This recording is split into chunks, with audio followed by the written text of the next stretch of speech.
The film was translated and narrated.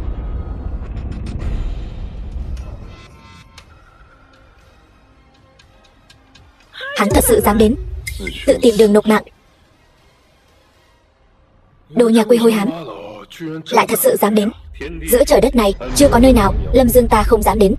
Ngươi một tên nhà quê lên thành phố, rốt cuộc là ai cho ngươi can đảm? Lâm Dương, ngươi rời khỏi Liễu gia ta, không tiếp tục dây dưa nữa, còn có cơ hội sống sót. Vậy mà ngươi lại chọn đến đây. Nơi này không phải nơi phàm phu tục tử như ngươi có thể đến. Hôm nay Long Điện xuất sơn, 12 thành nhận lệnh Trương gia tề tụ tại đây. Ta biết con dám đến. Ngươi là ai? Lâm Dương. Vị này là gia chủ Lý gia, thế lực số 1 Lâm thành. Ta khuyên ngươi nói năng cho cẩn thận. Lâm Dương phải không? Hôm nay chính là thượng kinh Trương gia vì mừng điện chủ Long Điện xuất sơn, tổ chức yến tiệc.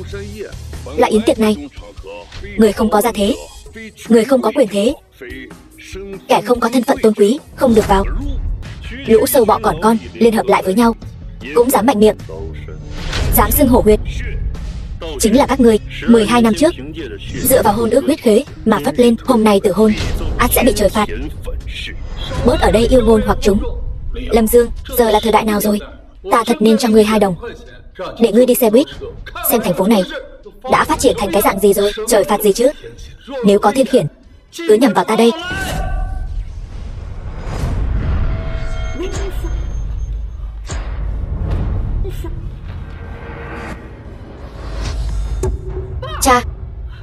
Cha làm sao vậy? Lão bằng hữu, Lâm Dương là ngươi giở trò quỷ, vi phạm hôn ước huyết khế. Cha ngươi thổ huyết chỉ mới là bắt đầu thôi. Hắn muốn làm gì? Cho các ngươi một nén nhang thời gian. Nếu các ngươi vẫn chấp mê bất ngộ,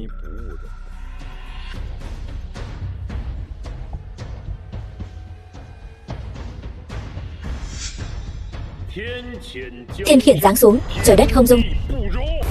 Bớt giả thần giả quỷ ở đây. Bây giờ là thời đại nào rồi còn bày trò này dọa người? Bây giờ là thế kỷ 21, lấy đâu ra nhiều thứ tà ma như vậy? Cha ta vốn đã bị cao huyết áp, vừa rồi rõ ràng là bị ngươi làm. Liễu Như Yên, ngươi thật sự quá đề cao bản thân mình rồi. Nếu không phải hôn ước của sư phụ ta, giữa ngươi và ta làm sao có thể có một chút quan hệ nhân quả này? Còn các ngươi Trung Châu thập nhị gia tộc hào môn, nếu không phải 5 năm trước sư phụ ta tự đoạn thần mạch, e rằng bây giờ các ngươi xin ăn cũng không giành được đồ nóng hổi. To gan ngông cuồng, ngươi biết ngươi đang nói gì không? Dám bất kính với thập nhị gia tộc chúng ta, sau này ở toàn bộ Trung Châu sẽ không còn chỗ cho ngươi dùng thân. Còn thập nhị gia tộc Trung Châu các ngươi, có ai mà không phải nhờ sư phụ ta ký kết hôn thư huyết khế mới bắt đầu phất lên? Nếu không phải sư phụ tôi ban xuống cơ hội ân điển hoàng gia này, các ngươi Triệu, Liễu, Hổ, Lý, Mai, Sở, Vương, Tôn, Cố, Diệp, Bàng, Giang, 12 gia tộc đều là kiến hôi. Một vài người trong số các ngươi hoặc trầu trời, hoặc quỳ, hoặc trở thành tầng lớp thấp nhất của xã hội, vĩnh viễn không thể ngóc đầu lên được. Hôm nay các ngươi hãy nhớ kỹ, người ta có thể không có trí, có thể không có tài, có thể không có kiến thức, nhưng tuyệt đối không thể vong ân bội nghĩa. Hôm nay các ngươi từ hôn, bỏ mặc huyết khế của sư phụ tôi, thiên khiển nhất định sẽ đến. Người đâu? Liễu Như Yên, trong tay cô bây giờ là mạng sống của toàn bộ người Liễu gia các cô. Tôi khuyên cô nên nắm chặt lấy, vô phương cứu chữa. Lâm Dương, hãy mở to mắt ra mà nhìn cho rõ. Đây chính là 20 năm trước tên sư phụ thầy bói của cậu lừa ông tôi ký kết hôn ước huyết khế. Hôm nay tôi, Liễu Như Yên, trước mặt tất cả các nhân vật nổi tiếng của 12 thành Trung Châu, từ hôn với anh. Liễu Như Yên, cô tốt nhất nên suy nghĩ cho kỹ.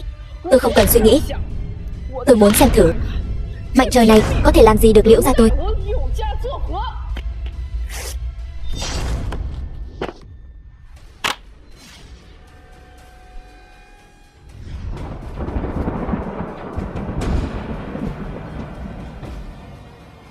Trời giúp ta rồi.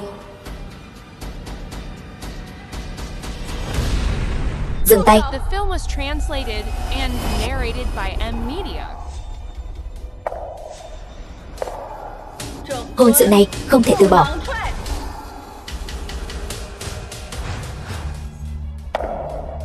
Thành nhờ giữ chữ tín, cuối cùng bại do bội nghĩa.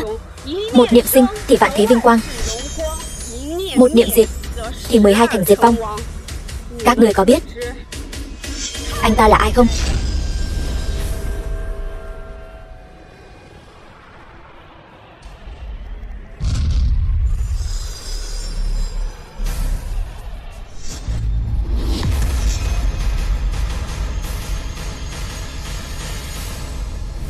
Liễu Uyển Du, cô đang nói bậy bạ gì vậy? Tỷ, hôn sự này không thể hủy được. Sợi xích sắt này không thể chặt đứt. Đây là mối ràng buộc cuối cùng giữa Liễu gia và vị sơn nhân kia. Đây là thiên chương do thần hộ Mạnh Giang Thành giáng xuống. Ngay cả trời cũng không đồng ý hủy hôn. Thần hộ Mạnh Giang Thành, người dân Giang Thành chúng ta đều tôn thờ ngài. Lão nhân gia sau gần ấy năm lại dám chỉ ý, kẻ hủy hôn sẽ mất mạng. Đây thật sự là thiên chỉ. Tôi còn tưởng là cái gì.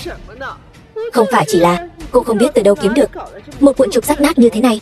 Loại nhà quê này cô còn nói đỡ cho hắn. Tôi thật sự xấu hổ thay cho những cuốn sách cô đã đọc bao năm qua. Càng xấu hổ vì cùng xuất thân Liễu gia với cô. Cô đừng lấy cái này ra hù dọa tôi. Đừng ảnh hưởng đến việc tôi theo đuổi những thứ của mình. Liễu Uyển Du, đầu óc cô thật sự có vấn đề. Tôi chỉ bênh vực lẽ phải. Tôi xứng đáng với tỷ tỷ cô hơn. Đây chính là lẽ phải. Tỷ tỷ cô không ưng gã nhà quê này thì không nên thực hiện hôn ước. Đây mới là lẽ phải. Những thứ khác tôi không biết. Nhưng vị sơn nhân năm xưa đã lấy máu làm lời thề, lấy mạng làm dẫn chứng. Đây mới là lẽ phải. Tự đoạn thần mạch mới đổi được vinh hoa phú quý cho 12 thành. 12 thành chúng ta nên thực hiện lời hứa. Đây mới là lẽ phải. Không thực hiện lời hứa, thiên khiển sẽ giáng xuống. Đây cũng là lẽ phải. Lời nói phải trái khó phân. Kẻ đáng mất mạng ngẩng đầu 3 thước. Có thần minh. Không được. Có gì không được? Tương lai của ta, Liễu Như Yên, nắm giữ trong tay ta.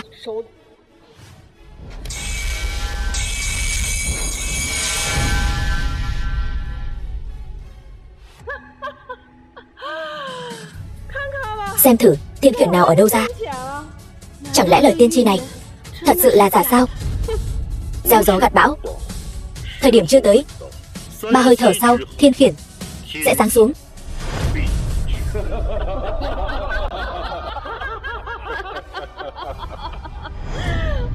Tỷ, cánh tay của tỷ. Chuyện gì thế này? Ngay cả lời khuyên của thần linh mà nhà họ Liễu chúng ta vẫn luôn thờ phụng, tỷ cũng không nghe sao? Thiên đạo luân hồi, thiện ác có báo. Trời muốn mưa, gái muốn gả chồng. Đây chẳng qua chỉ là một chút ban phát nhỏ thôi. Cô tưởng ta sẽ bận tâm sao? Liễu Uyển Du, cô chắc là đi du học, đọc sách đến ngốc rồi phải không? Chuyện mê tín dị đoan như vậy mà cô cũng tin. Tỷ, lão Liễu này, ông xem con gái ngốc của ông kia, rõ ràng là đọc sách nhiều quá rồi. Chỉ là một chút tổn thương da thôi mà, chỉ ảnh hưởng một chút đến thẩm mỹ. Cứ tìm đại một bệnh viện là xong thôi mà. Đây, công trường Liễu gia. The film was translated and narrated by M Media. Sao trời lại sớm thế này? Dự báo thời tiết đâu có nói hôm nay mưa đâu. Có chuyện gì đâu. Chẳng qua là để thằng nhóc đó gặp may thôi. Vừa đúng vào mùa mưa, chỉ là trùng hợp thôi. Mọi người chắc không tin thật chứ? Thằng nhóc này có thể hô mưa gọi gió. Nếu như nhóc con thật sự có thể hô mưa gọi gió, ta quỳ xuống dập đầu cho ngươi 100 cái. Hô mưa gọi gió hơi khó, nhưng đối với ta mà nói không phải là chuyện khó. Liễu lão ra tới. To gan. Liễu Mộ Bạch, Liễu Như Yên, hai đứa bất hiếu này, mau xin lỗi. Lâm tiên sinh, ông nội.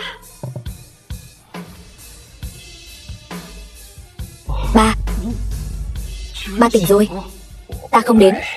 Hai đứa phá ra chi tử các ngươi sẽ đưa nhà họ Liễu chúng ta vào chỗ chôn mất.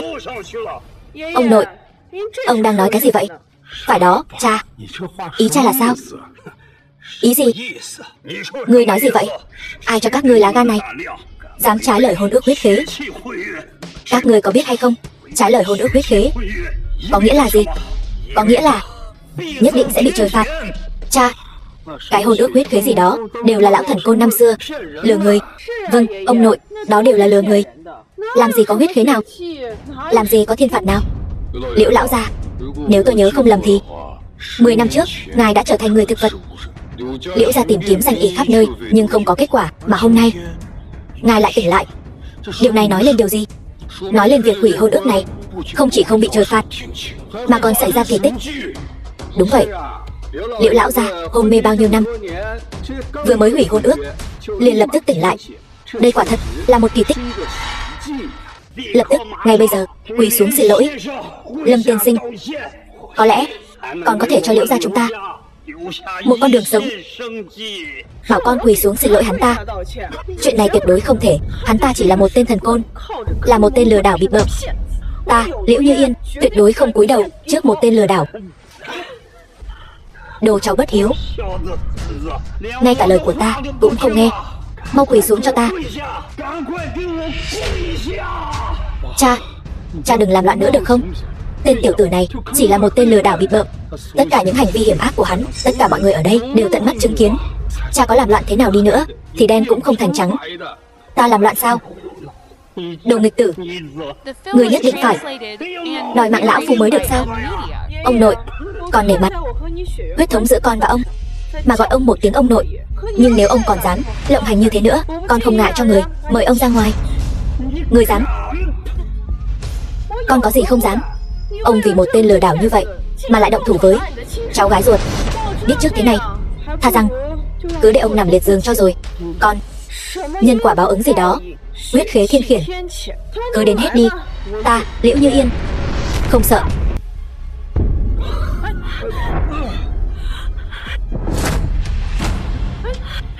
Ông nội, Lâm đại sư, lão phu cả đời chưa từng cầu xin ai, hôm nay cầu xin ngài tiếp nhận Liễu Hiển Du nhà chúng tôi. Khi thiên khiển giáng xuống, xin ngài cứu lấy nhà họ Liễu chúng tôi, dù chỉ để lại cho Liễu gia chúng tôi một mầm non, cũng đừng để Liễu gia chúng tôi tuyệt tự tuyệt tôn.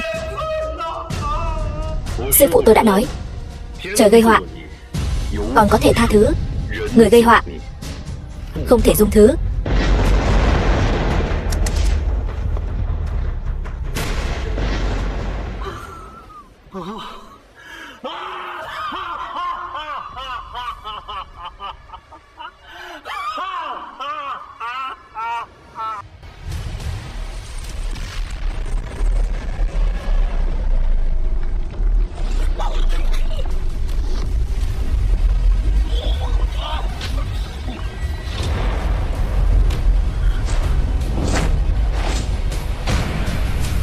Thiên phạt đến rồi, nhà họ Liễu tiêu rồi. Gia chủ Liễu, xin hãy nén bi thương. Ba, Liễu lão gia vừa rồi vẫn còn khỏe mạnh, sao đột nhiên lại phải đó? Hơn nữa, thời gian đếm ngược của thằng nhóc này trùng khớp. Chẳng lẽ thật sự có thiên phạt? Không biết nữa, cái này thật tà môn. Đây là thiên phạt mà cậu nói sao? Khiến cha tôi phải trả giá bằng mạng sống. Ông nghĩ hay lắm. Chỉ một cái mạng thôi, chẳng đáng là món khai vị. Ý cậu là sao? Đền mạng cha tôi vẫn chưa đủ sao? Chưa đủ. Huyết khế hôn ước là do sư phụ tôi thật sự tự chặt thần mạch, dùng sức mạnh vô thượng của thần mạch để nghịch thiên cải mệnh cho 12 gia tộc các người. Liễu lão gia sớm đã nên tuyệt mệnh. Đây là sư phụ tôi đã nối lại mạng sống cho ông ta. Bây giờ các người lại hủy hôn ước. Chính các người đã tự tay hại ông ta. Liễu thúc, đừng nghe hắn nói bậy. Sao có thể là thiên phạt được? Liễu lão gia vốn dĩ bệnh nặng quấn thân, hôn mê 10 năm mới tỉnh lại, lại bị hắn kích động, cho nên mới ra nông nỗi này.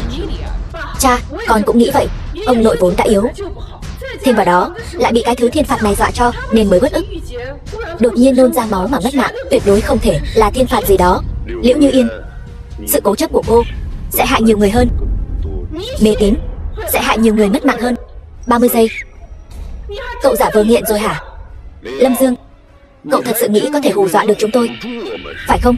Đừng nói 30 giây. 3 tiếng, tôi cũng đợi. Tôi đợi. Tôi cũng đợi. 30 giây. Sẽ đến rất nhanh thôi. Tôi muốn xem. Chỉ là hủy hôn thôi mà. Trời cao, còn có thể nổi giận sao? Ngươi lập tức sẽ thấy. 5 4 3 2 1. Cái gì? Cậu sập hoàn toàn rồi.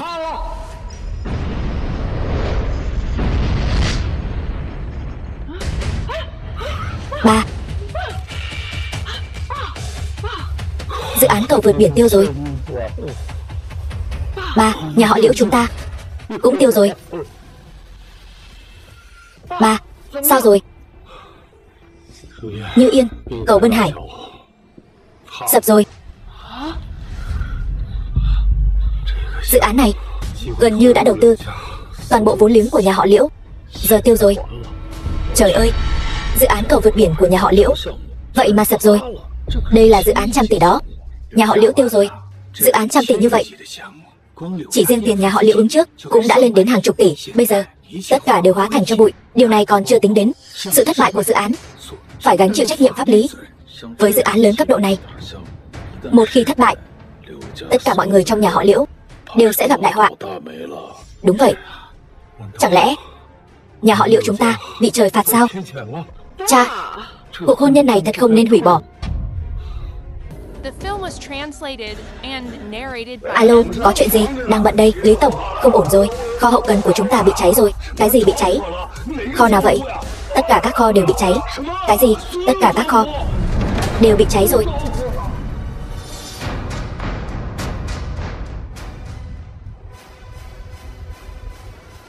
Bốn kho hàng lớn của tôi, chục tỷ vốn liếng của tôi. Lâm Dương, đây có phải là cái hôn thư huyết khế mà cậu nói đó không? Tôi có thể rút lại không? Nhà họ Lý chúng tôi không từ hôn nữa. Muộn rồi. Nước có quốc pháp, trời có thiên uy. Các người đã vi phạm huyết khế, thiên khiển ắt sẽ giáng xuống. Giảm thọ, mất của, thất thế, 12 nhà Trung Châu các người, không một ai thoát được. Lâm Dương, đúng là cho cậu chút nắng là cậu bắt đầu rực rỡ rồi. Rõ ràng chỉ là tình cờ xảy ra. Hai tai họa nhân tạo cũng dám nói là thiên khiển. Tai họa nhân tạo, chẳng phải sao? Thiên khiển. Tiếp tục. Sếp, tàu chở hàng của chúng ta ở Thái Bình Dương bị cuốn vào xoáy nước rồi. 6 chiếc tàu, tất cả đều bị cuốn xuống đáy biển. Anh nói gì? Vùng biển Thái Bình Dương sao có thể đột nhiên xuất hiện xoáy nước dưới đáy biển được? Sư phụ, bọn người này vi phạm huyết khế, đáng lẽ phải trả giá. Cái gì? Bệnh bò điên lây lan vào đồng cỏ, châu bò đều mất hết. Alo. Cái gì? Thị trường tài chính xuất hiện tình trạng sụp đổ trăm năm khó gặp. Thị trường chứng khoán trong một ngày vậy mà sụp đổ tới 3 lần.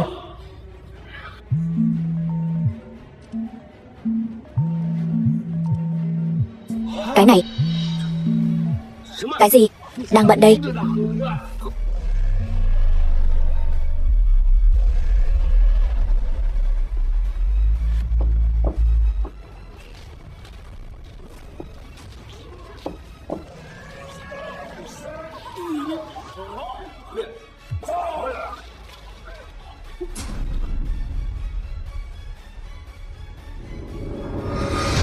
Rốt cuộc là chuyện gì đang xảy ra?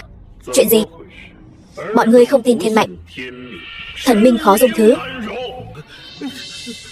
Lâm Dương, việc từ hôn thật ra là do nhà họ Tưởng xúi giục và nhà họ Liễu dẫn đầu. Ý tôi ban đầu thật sự là không muốn từ hôn, có thể ra tay giúp đỡ, giúp nhà họ Vương ta hóa giải thiên kiếp không? Đúng vậy, đều là nhà họ Liễu yêu cầu chúng tôi cùng nhau từ hôn. Nếu không, nhà họ Hồ chúng tôi tuyệt đối sẽ không từ hôn. Nhà họ Lý chúng tôi cũng vậy, nghe lời nhà họ Liễu. Nhà họ Cố chúng tôi cũng vậy, nhà họ Bàng cũng vậy, ta cũng vậy. Nhà họ Sở cũng vậy, ta cũng vậy. Nhà họ Mai cũng vậy. Giảm thọ, mất của, mất quyền, Các ngươi coi thiên khiển này là trò đùa trẻ con sao? Nói giải trừ là giải trừ được sao? Ngươi đừng có được voi đòi tiên. Không, điều này còn lâu mới đủ. Ngươi thật sự muốn dồn chúng ta vào chỗ chôn sao? Không phải ta muốn dồn các ngươi vào chỗ chôn, mà là các ngươi tự gây ra nghiệp chướng, tự đẩy mình vào con đường tuyệt lộ này. Tiểu tử, ta khuyên ngươi nên nhìn rõ tình thế. Tuy 12 đại gia tộc chúng ta gặp phải kiếp nạn này, nguyên khí đại thương, nhưng chúng ta có 20 năm tích lũy, không phải là con cừu non để ngươi tùy tiện bắt nạt. Đúng vậy, Lâm Dương, trước đây là chúng ta đã đánh giá thấp ngươi, cũng đánh giá thấp huyết khế này. Bây giờ, xin nhận lỗi với ngươi. Thiên khiển cũng đều gánh chịu. Ngươi đừng dồn ép chúng ta đến đường cùng. Hãy hóa giải thiên khiển cho chúng ta. Nếu không, 12 nhà Trung Châu chúng ta sẽ không tiếc cùng ngươi cá mất lưới rách. Nếu chúng ta chỉ có con đường bỏ mạng, vậy thì chúng ta cũng nhất định sẽ không để ngươi yên ổn. Các ngươi đang uy hiếp ta sao? Tiểu tử, chúng ta không phải đang uy hiếp ngươi. Ta thấy Lâm Dương ngươi còn trẻ, còn có tương lai rất dài. Chúng ta mỗi bên nhường một bước, trời cao biển rộng. Cho chúng ta một con đường sống, cũng là cho chính mình một con đường sống. Lũ sâu bọ các ngươi, ai cho các ngươi lá gan dám nói với ta mỗi bên nhường một bước, trời cao biển rộng? Lâm Dương, ta hỏi ngươi lần cuối, thật sự không cho chúng ta đường sống sao? Đường sống? Ta đã từng cho các ngươi đường sống, là các ngươi không biết trân trọng. Bây giờ huyết khí đã phá, thiên khiển đã thành, các ngươi còn muốn ta vì 12 gia tộc các ngươi nghịch thiên cải mệnh sao? Các ngươi xứng sao? Lâm Dương, ngươi chẳng qua chỉ là một tên thầy bói. Cho dù ngươi đoán đúng định mệnh của 12 gia tộc chúng ta, vẫn là một thầy bói. Ngươi bây giờ lập tức cho 12 gia tộc giải trừ thiên khiển. Nếu không, 12 gia tộc chúng ta sinh tử vùng lên. Ngươi tuyệt đối không có đường sống. Quả báo ngày nay, nhân gieo ngày xưa. Thiên khiển này không giải được con đường sống của Lâm Dương ta. Ta đang đứng, ta muốn xem có ai có thể chặt đứt đường sống của Lâm Dương ta. Ta dám chặt đứt đường sống của ngươi. Lâm Dương, ngươi sai là vì không biết điều. 12 thành Trung Châu bọn họ sợ thiên khiển, ta Tưởng Hạo Kiệt không sợ. Đúng, trên người Tưởng Thiếu không có thiên khiển, ngươi làm gì được hắn?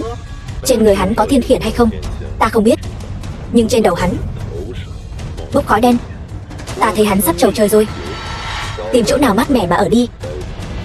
Chuyện này không phải ngươi có thể hòa giải, cũng không phải ngươi có thể quản. Trên đời này còn có chuyện Tưởng Thiếu không quản được sao? Cho dù cầu Liễu gia ta sập thì sao? Tưởng Thiếu có thể giúp ta xây lại cầu, nối lại đường dây. Còn ngươi thì có gì? Nói đúng lắm. Lâm Dương, biết điều thì mau giải trừ thiên khiển. Nếu không hôm nay ta cho ngươi không ra khỏi cửa này được. Ngươi đây là uy hiếp. Ta uy hiếp ngươi thì sao? Ta nói cho ngươi biết, yến tiệc hôm nay là do đại tiểu thư Trương gia thượng kinh Trương Vãn Ninh vì nghênh đón điện chủ Long Điện xuất sơn mà đích thân tổ chức. Còn ta là bạn thân của đại tiểu thư Trương gia. Nếu ngươi còn dám tiếp tục gây rối ở đây, Trương gia tuyệt đối không tha cho ngươi. Còn ngươi nữa, Liễu Uyển Du, phản bội gia tộc, nhất định sẽ phải chịu hậu quả còn nghiêm trọng hơn cả thiên khiển. Hắn ở đây yêu ma quỷ quái, lừa bịp người khác. Nếu điện chủ đích thân đến, nhất định sẽ cắt lưỡi hắn, mọc mắt hắn, cắt gân hắn, rút xương hắn, nghiền xương hút tủy, khó mà xoa dịu lòng dân. Đúng, Trương gia thượng kinh không thể phá hỏng, tiệc xuất sơn không thể sỉ nhục. Ta xem là ai nói xấu Trương gia.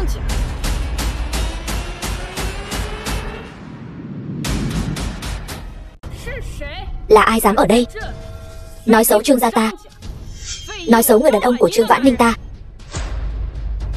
Ngươi là dì nhỏ bảo ngươi đi xem mắt với ta. Ngươi chạy đi đâu rồi? Xem mắt sao? Nhầm rồi, vì ngươi bỏ xem mắt. Nhưng đàn ông của ta Trương Vãn Ninh ai cũng không cướp được. Lâm Dương, còn tưởng có người nào có thể cứu ngươi chứ? Kết quả lại đến một loại đàn bà đói khát, còn nói ra loại lời không biết liêm sỉ này. Nhận một tên quê mùa làm chồng. Ta thấy loại đàn bà như ngươi chính là loại thân phận hèn hạ, địa vị thấp kém, công việc ti tiện, tầm nhìn hạn hẹp. Ngươi nói gì? Ta nói ngươi không biết liêm sỉ. Ta nói ngươi thân phận hèn hạ, địa vị thấp kém, công việc ti tiện, tầm nhìn hạn hẹp. Ta nói ngươi và hắn giả tạo. Từ khi vào bữa tiệc này, không biết đã kéo thấp đẳng cấp bữa tiệc này xuống bao nhiêu bậc. Theo lời ngươi nói, thân phận ngươi không tầm thường, địa vị ngạo thị quần hùng, công việc lại còn đàng hoàng, tầm nhìn rộng mở. Đó là điều đương nhiên. Liễu gia ở mảnh đất nhỏ bé Trung Châu cũng coi như là cục phân chuột, có chút chỗ đứng. Tuy nhiên, Liễu gia những năm này chỉ lo kiếm tiền, lại không dạy ngươi nên làm người ra sao. Không dạy ngươi kiêu căng thì thiệt hại, khiêm tốn thì có lợi. Không dạy ngươi khi đối mặt với thân phận địa vị cao hơn ngươi rất nhiều thì nên cúi đầu mà nói chuyện. Nếu ngươi không biết nói chuyện, ta có thể sai người cắt lưỡi ngươi. Chỉ bằng ngươi.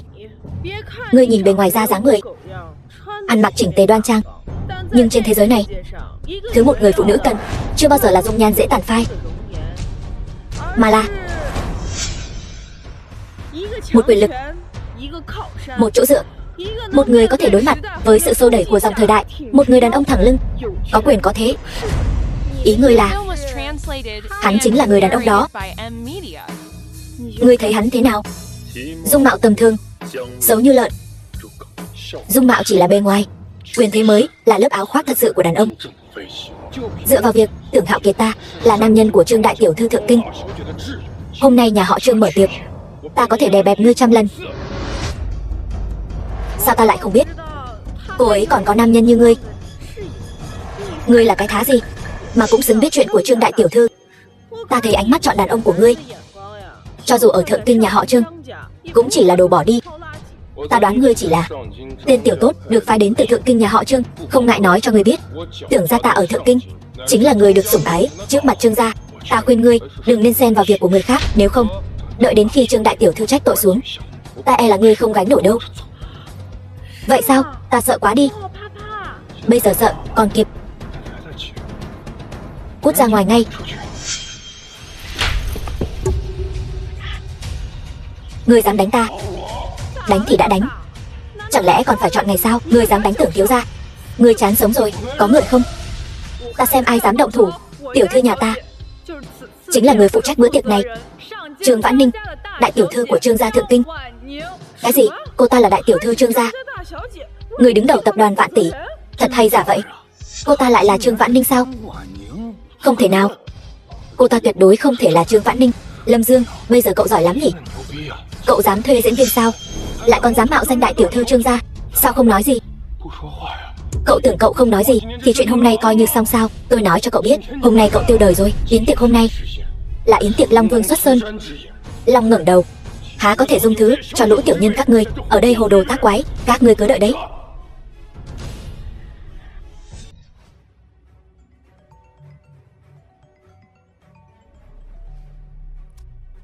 Ba, có người gây rối trong yến tiệc. Tưởng Thiên Hào, gia chủ Tưởng gia Trung Châu, ba mau tới đây, dám gây rối trong yến tiệc, xem ra là không muốn sống nữa rồi. Thu đội về khách sạn bán đảo. Điện thoại tôi đã gọi rồi, ba sẽ tới ngay. Hôm nay không ai cứu được cậu đâu. Còn cả cô nữa, lợi hại lắm. Không biết cha anh là ai? Lâm Dương, quả nhiên là đồ từ trong núi ra. Kẻ vô tri thì không biết sợ là gì. Cha của Tưởng thiếu tuy không nằm trong thập nhị thành Trung Châu, nhưng những người có mặt ở đây không một ai dám nhìn thẳng vào ông ấy. Không dám nhìn thẳng vào ông ấy. Mặt mũi khó coi lắm sao? To gan. Nếu người biết thân phận thật sự của cha Tưởng thiếu và địa vị của ông ấy trong yến tiệc hôm nay thì sẽ không nói ra những lời ngu xuẩn như vậy. Vậy sao? Tôi xin rửa tai lắng nghe. Cha của Tưởng thiếu là Tưởng Thiên Hào, gia chủ Tưởng gia Trung Châu. Trong yến tiệc điện chủ Long Điện xuất sơn hôm nay, cha của Tưởng thiếu không chỉ là sứ giả của Long Điện, mà còn hầu hạ trước sau cho điện chủ Long Điện. Hầu hạ trước sau? Chẳng phải là làm đầy tớ sao? Lợi hại đến vậy sao? Cái gì? Trên đời này không phải ai cũng có tư cách phục vụ Long Vương. Đúng vậy, kẻ phục vụ sâu bọ là kẻ hạ lưu ti tiện, kẻ phục vụ Long Vương là kẻ tôn quý vô thượng. Hôm nay Tưởng gia chúng ta chính là kẻ tôn quý vô thượng đó. Tôn quý vô thượng hay lắm. Một tên đàn ông cũng dám nói chuyện quyền thế. Ta nghe nói lần này Điện chủ xuất sơn là vì tượng đá của sư phụ ta mà đến. Phá tượng đá tính là cái thá gì?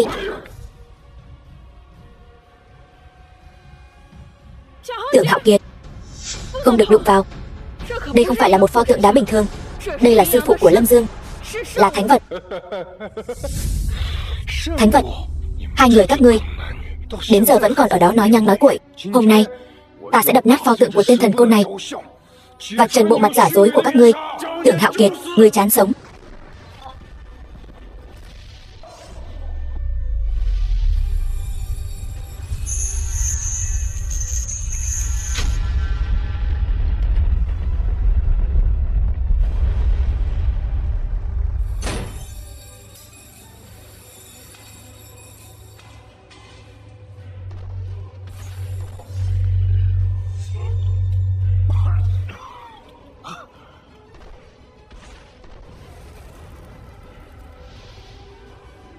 The film was translated Long and đỉnh. narrated by M Media.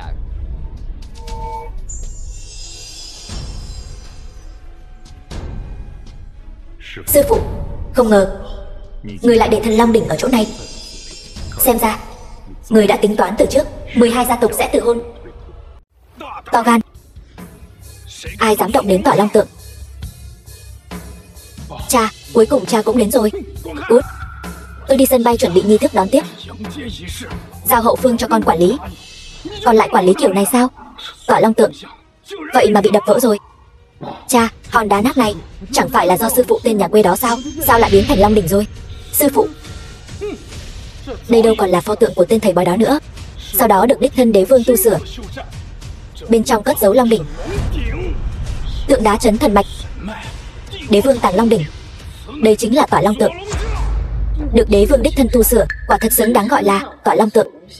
Ai đập vỡ cái này? Không phải tôi, là hắn. Là tên phế vật này đập vỡ. Ngươi có biết tội không?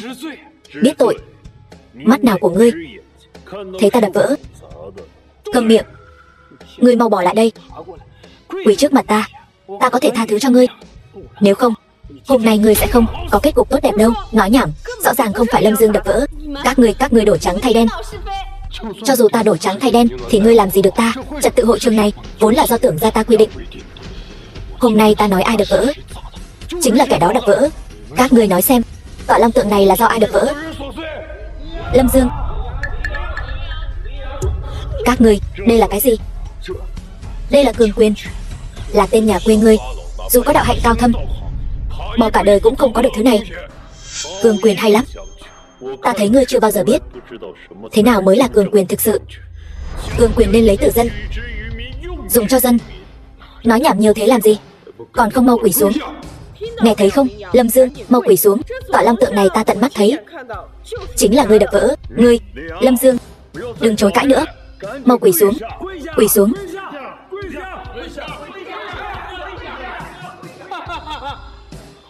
Được, không quỳ phải không? Mọi người cùng lên. Đánh gãy chân hắn, lôi hắn lại đây cho ta. Đủ rồi. Tưởng Thiên Hào, ngươi bất quá chỉ là người được Trương gia ta nuôi dưỡng. Ai cho ngươi lá gan lớn như vậy, dám bất kính với Lâm Dương? Ngươi thật sự cho rằng mình là đại tiểu thư của Trương gia sao? Ta thấy ngươi là nữ nhân, ta không muốn dạy dỗ ngươi. Xem ra ngươi bây giờ chán sống. Vậy hôm nay ta diệt ngươi. Người đâu, bắt lại cho ta. Huyền Giáp Quân đâu?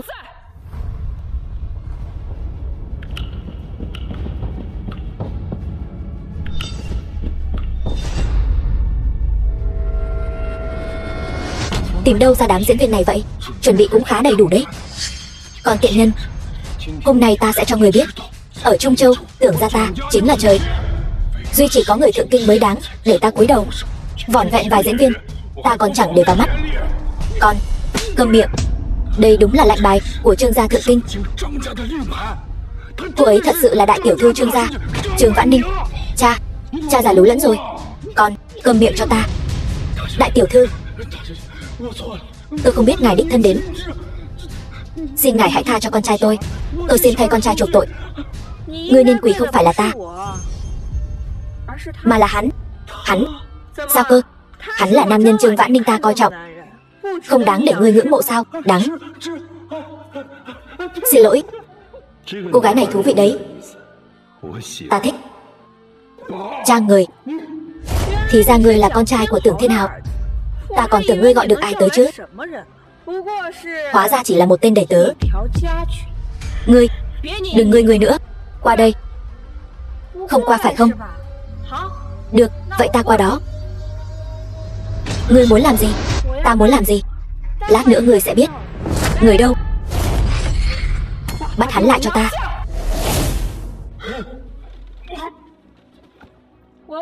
Ta hỏi ngươi, tại sao lại nhầm vào? Cố ý hãm hại Lâm Dương. Tôi không có cố ý nhầm vào. Trương tiểu thư, cô nghe tôi giải thích. Ta không nghe. Bắt hắn quỳ xuống cho ta.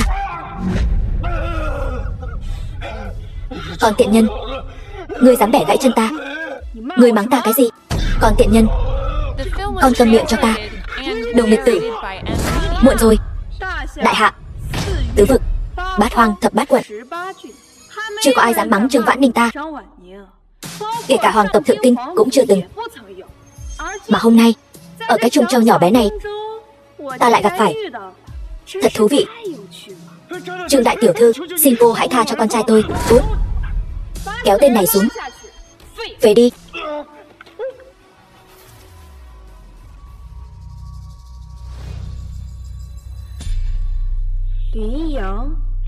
Lâm Dương, Liễu Như Yên hỉ kết lương duyên. Đây là hôn thư. Bằng không thì sao? Thật không ngờ tới, nam nhân ta coi trọng lại bị từ hôn. Ai là Liễu Như Yên? Tôi. Hôn thư này là cô xé.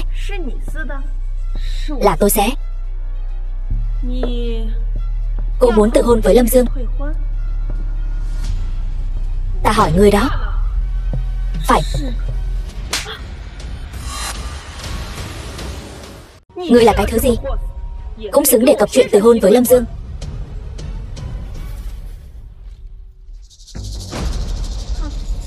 Lý gia Lâm Thành, Triệu gia Tuyên Thành, Vương gia Mão Thành. Được. Các người vậy mà lại xé hôn ước với Lâm tiên sinh. Chúng ta trước đây không biết Lâm Dương và Trương tiểu thư quen biết nhau. Hóa ra hắn là người của Trương đại tiểu thư. Thảo nào có thiên tai nào đâu. Đây là nhân họa. Trương đại tiểu thư, chúng tôi nguyện ý khôi phục hôn ước. Không cần. Lũ ngu xuẩn các ngươi, những kẻ không nhận ra chân long, cả đời chỉ xứng đáng an phận thủ thương, còn không xứng với hôn ước của Lâm tiên sinh.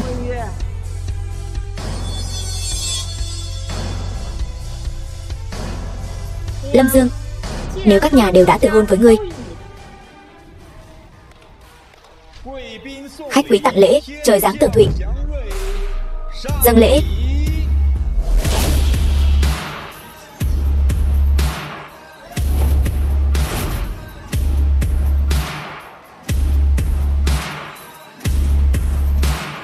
Thay y phục cho Lâm tiên sinh.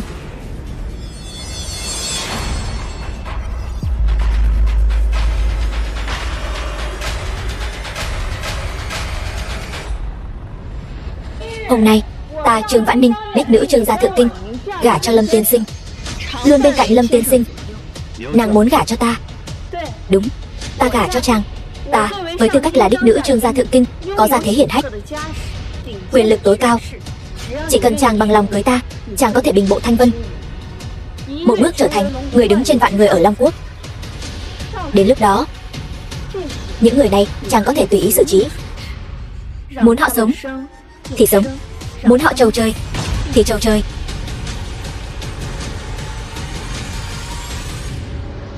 Không chỉ những thứ này, ta còn có thể cho chàng hưởng thụ tột bậc. Thế nào? Xin lỗi, ta vừa bị 12 nhà từ hôn, không có tâm trạng nghĩ đến những chuyện này. Người lẽ nào là vì cô ta? Cô ta? Không phải. Không sao, ta có thể đợi chàng, không vội. Chúng ta có thể từ từ. Ngươi muốn từ từ thế nào? Tây Môn gia Thượng Kinh, Tây Môn Chiêu Tuyết đến. Tây Môn gia Thượng Kinh, Tây Môn Chiêu Tuyết. Tây Môn gia Thượng Kinh chính là cái gia tộc ngang hàng với Trương gia thượng tinh đó sao? Trương Vãn Ninh, ta vừa nghe nói cô muốn gả cho hắn. Có thật không? Nói nhảm, đương nhiên là thật. Bản tiểu thư một lời đã nói ra. Tứ mã nan truy. Trương Vãn Ninh, cô là nữ nhân của ta mà. Thật to gan. Ngươi, Tây Môn Chiêu Tuyết, ngươi làm gì? Làm gì? Trương Vãn Ninh, Trương gia các ngươi ở Trung Châu này đúng là có thể một tay che trời. Nhưng đừng quên, bà nội ngươi đã sớm hứa với ta sẽ gả ngươi cho ta. Chuyện bà nội ta đã hứa với ngươi liên quan gì đến Trương Vãn Ninh ta? Nếu ngươi không phục thì cứ đi tìm bà nội ta. Vậy sao? Ngươi dám động vào Trương Vãn Ninh một lần nữa, đừng trách ta không khách khí. Không khách khí? Ngươi có gì mà không khách khí? Ngươi biết ta là ai không? Ta là thiếu chủ Tây Môn gia thượng kinh. Cha ta là Tây Môn Vương, do quốc chủ xác phong. Dưới trướng có 30 vạn quân Tây Lương. Ngươi là cái thá gì? Có tư cách gì mà nói chuyện bất kính với ta? Tây Môn Vương không biết so với Tân Long của Long Điện thì như thế nào? So với Tân Long của Long Điện, cha ta quả thật chẳng là gì cả. Nhưng so với ngươi, ta chỉ cần một tay cũng có thể lấy mạng ngươi. Vậy sao? Tây Môn thiếu gia, ngài hà tất phải đôi co với loại người này? Chỉ làm giảm thân phận của ngài thôi. Ngươi là ai? Tiểu nữ tử là Liễu Như Yên, Liễu gia Trung Châu. Tây Môn thiếu gia, hôm nay nếu ngài muốn xử lý hắn có một tội tử. Tội gì? Lâm Dương tự ý đập bể tỏi Long Tượng, thậm chí còn chạm vào Long Đỉnh. Ta thừa nhận chúng ta 12 nhà Trung Châu từ hôn bị Thiên Khiển là đúng. Nhưng Thiên Khiển tuy đáng sợ, nhưng cũng không nghiêm trọng bằng việc hắn phá hủy tỏi Long Tượng, chạm vào Long Đỉnh. Ngươi đập bể, bọn họ nói là ta thì chính là ta. Lâm Dương, chuyện này không thể nói bừa được. Vừa rồi chuyện thạch tượng, rõ ràng là nhà họ Tưởng vu oan cho ngươi. Ngươi căn bản không hề đập bể thạch tượng. Vậy ngươi có chạm vào Long Đỉnh không? Long Đỉnh này là do ta mà có. Ta không chỉ chạm, ta còn nâng lên nữa. Ngươi còn dám nâng lên? Trương Vãn Ninh, cô nghe thấy chưa? Người đàn ông cô tìm hình như có vấn đề về đầu óc. Lâm Dương, ngươi thật sự đừng nói bừa nữa. Cứ tiếp tục thế này, đến ta cũng không bảo vệ được ngươi đâu. Bảo vệ? Ngươi đang làm gì vậy, Vãn Ninh? Hôm nay yến tiệc xuất sơn của Tân Long là để chào đón Tân Long Vương. Long Đỉnh này là bảo vật truyền thừa Tiên Long để lại cho Tân Long. Lũ phàm phu tục tử dám tự ý chạm vào, mất mạng. Huống chi là nâng lên. Đúng vậy, Lâm Dương, hôm nay người phá hủy tỏi Long Tượng đã là tội tử. Huống chi người còn dám chạm vào Long Đỉnh. Cảm ơn người đã đắc tội với Tân Long của Long Điện. Đợi Tân Long đăng cơ, nhất định sẽ hóa giải Thiên Khiển cho những người có công như chúng ta. Đúng vậy, Thiên Khiển tuy đáng sợ, nhưng Điện chủ Long Điện nhất định có uy lực nghịch thiên, thay đổi ý trời. Loại Thiên Khiển này hắn dễ dàng hóa giải được. Thiên Khiển còn con, Điện chủ búng tay là tan.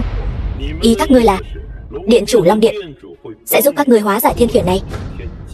Đương nhiên rồi, hôm nay là ngày Điện chủ Long Điện hoán nhiệm. Ngươi nghĩ hắn sẽ để mặc ngươi làm loạn ở đây sao?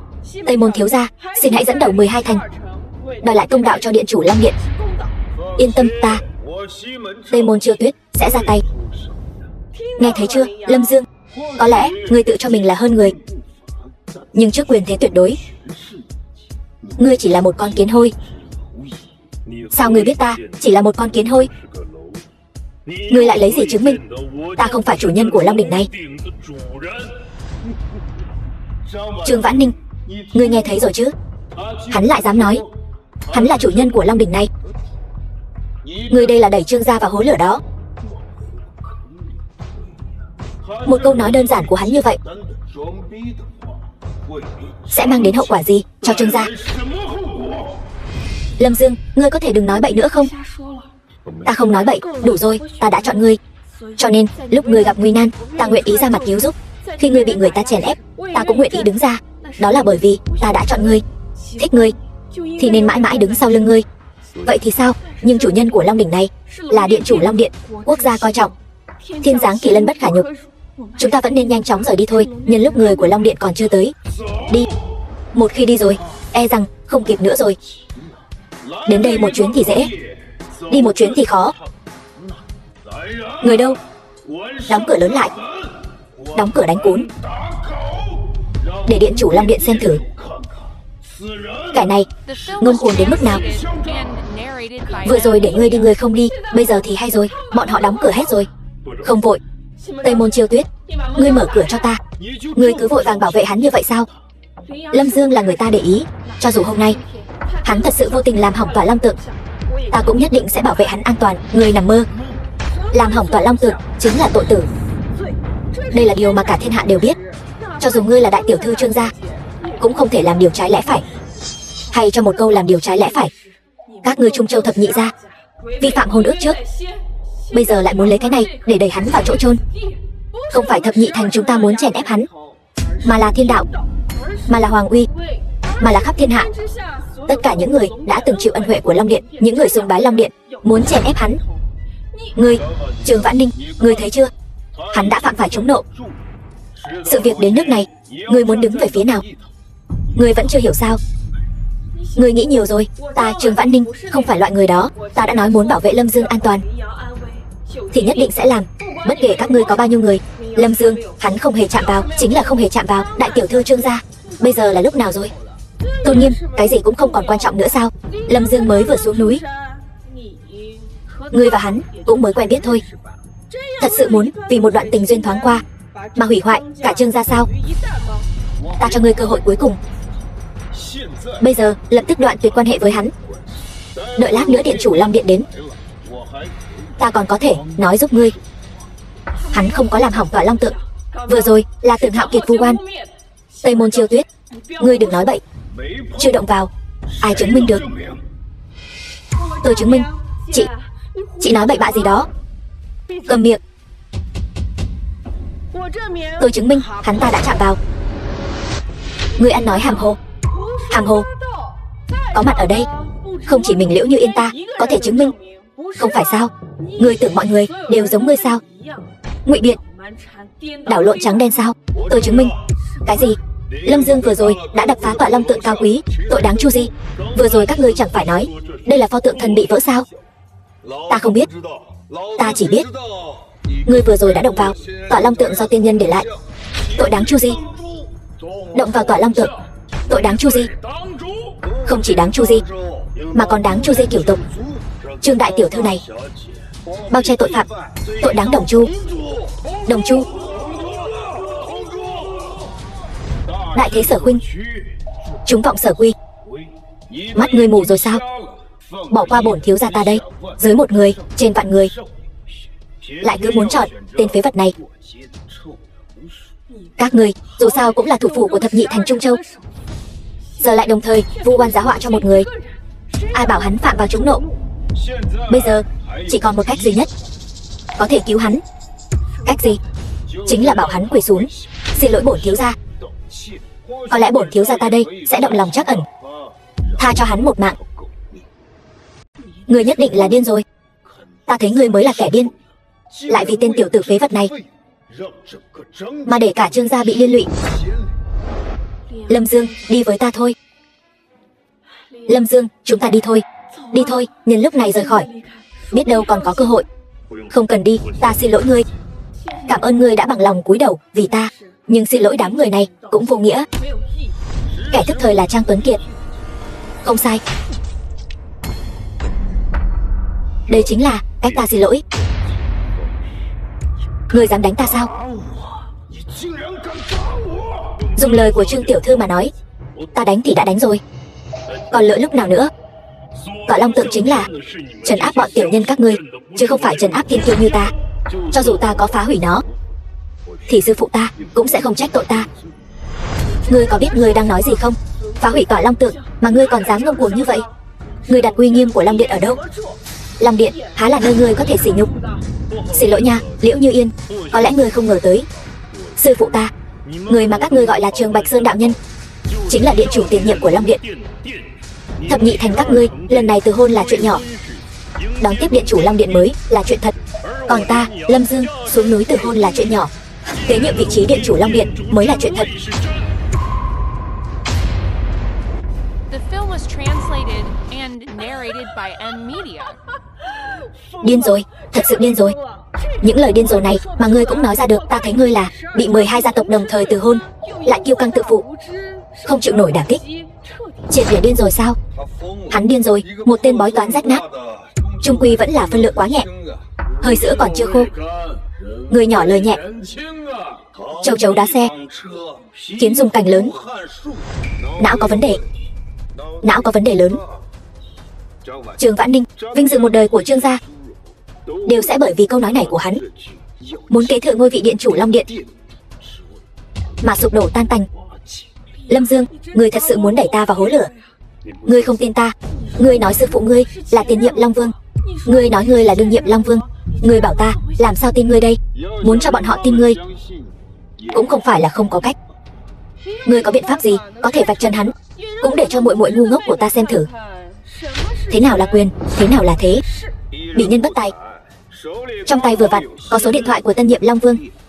Lâm Dương, ngươi nói ngươi là tân nhiệm Long Vương, ta gọi cuộc điện thoại liền biết là thật hay giả.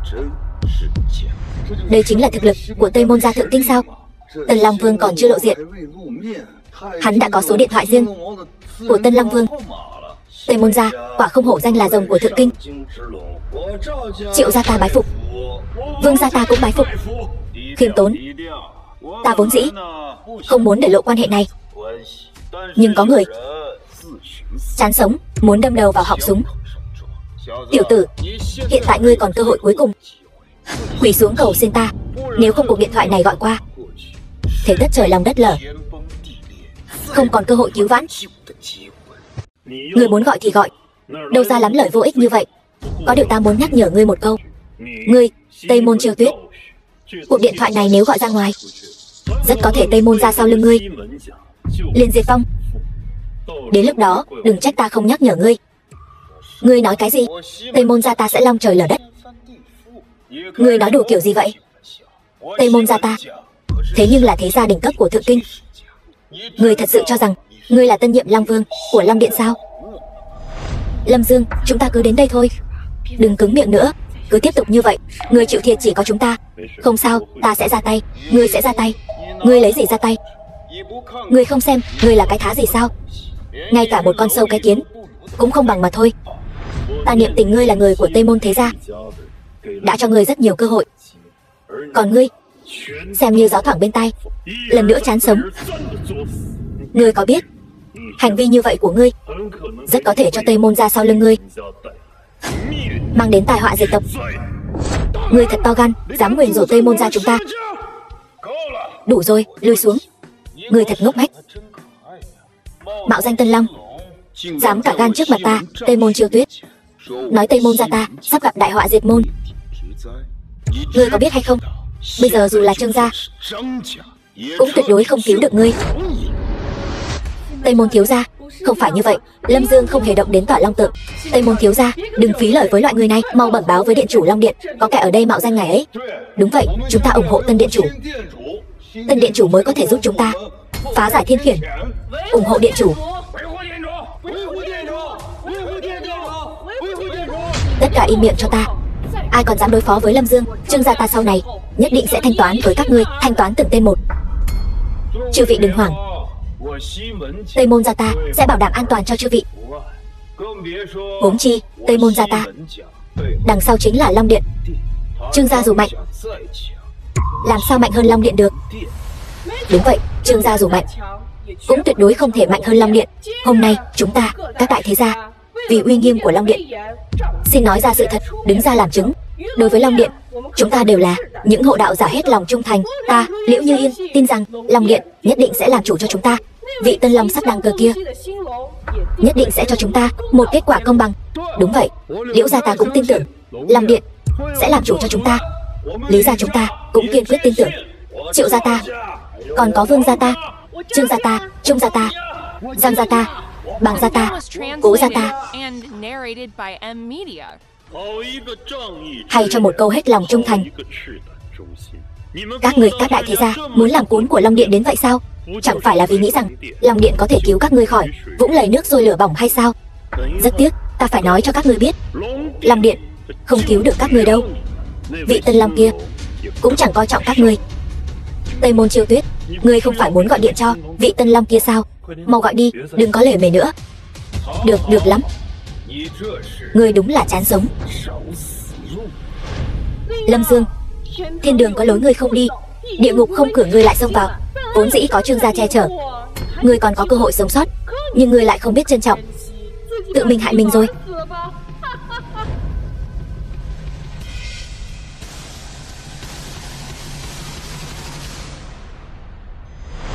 Số đẹp đấy chứ, 138 đuôi 8888. Ý nghĩa cũng hay, thăng quan phát tài. Chỉ tiếc là đại thế đã mất rồi. Các ngươi đã nghĩ ra cách ra đi cho mình chưa? Tây Môn thiếu gia, chuyện này là sao? Sao số điện thoại này lại là của ngươi? Chẳng phải đã rõ ràng rồi sao? Lần này ta xuống núi chính là để kế nhiệm chức điện chủ Long Điện. Không thể nào. Liễu Như Yên, còn có 12 gia tộc Trung Châu các ngươi. Bây giờ các ngươi biết lúc trước sư phụ ta đã ban cho các ngươi ân huệ lớn đến nhường nào rồi chứ? Điều này không thể nào, ta đã biết. Là ngươi. Tiệc đón tiếp Long Điện lần này là do Trương gia các ngươi tổ chức. Trương Vãn Ninh, ngươi được lắm. Vậy mà dám tự ý thay đổi số điện thoại của Long Điện. Ta không có. Lâm Dương, điện thoại của điện chủ sao lại ở trong tay ngươi? Liệu chiếc điện thoại này có phải là của Lâm Dương không? Thông minh đấy, đây chính là điện thoại của ta. Trương Vãn Ninh, ngươi thật chán sống.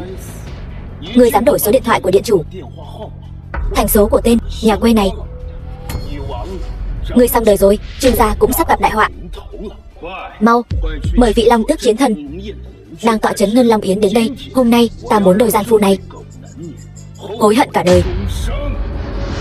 Lâm Dương, chiếc điện thoại này thật sự là của ngươi sao? Vậy thân phận của ngươi, ta chính là vị Tân Long, giao kề cổ rồi, mà còn ở đây giả vờ giả vịt. Đợi Long Tước Chiến Thần đến, ta xem ngươi trầu trời như thế nào. Long Tước Chiến Thần đến.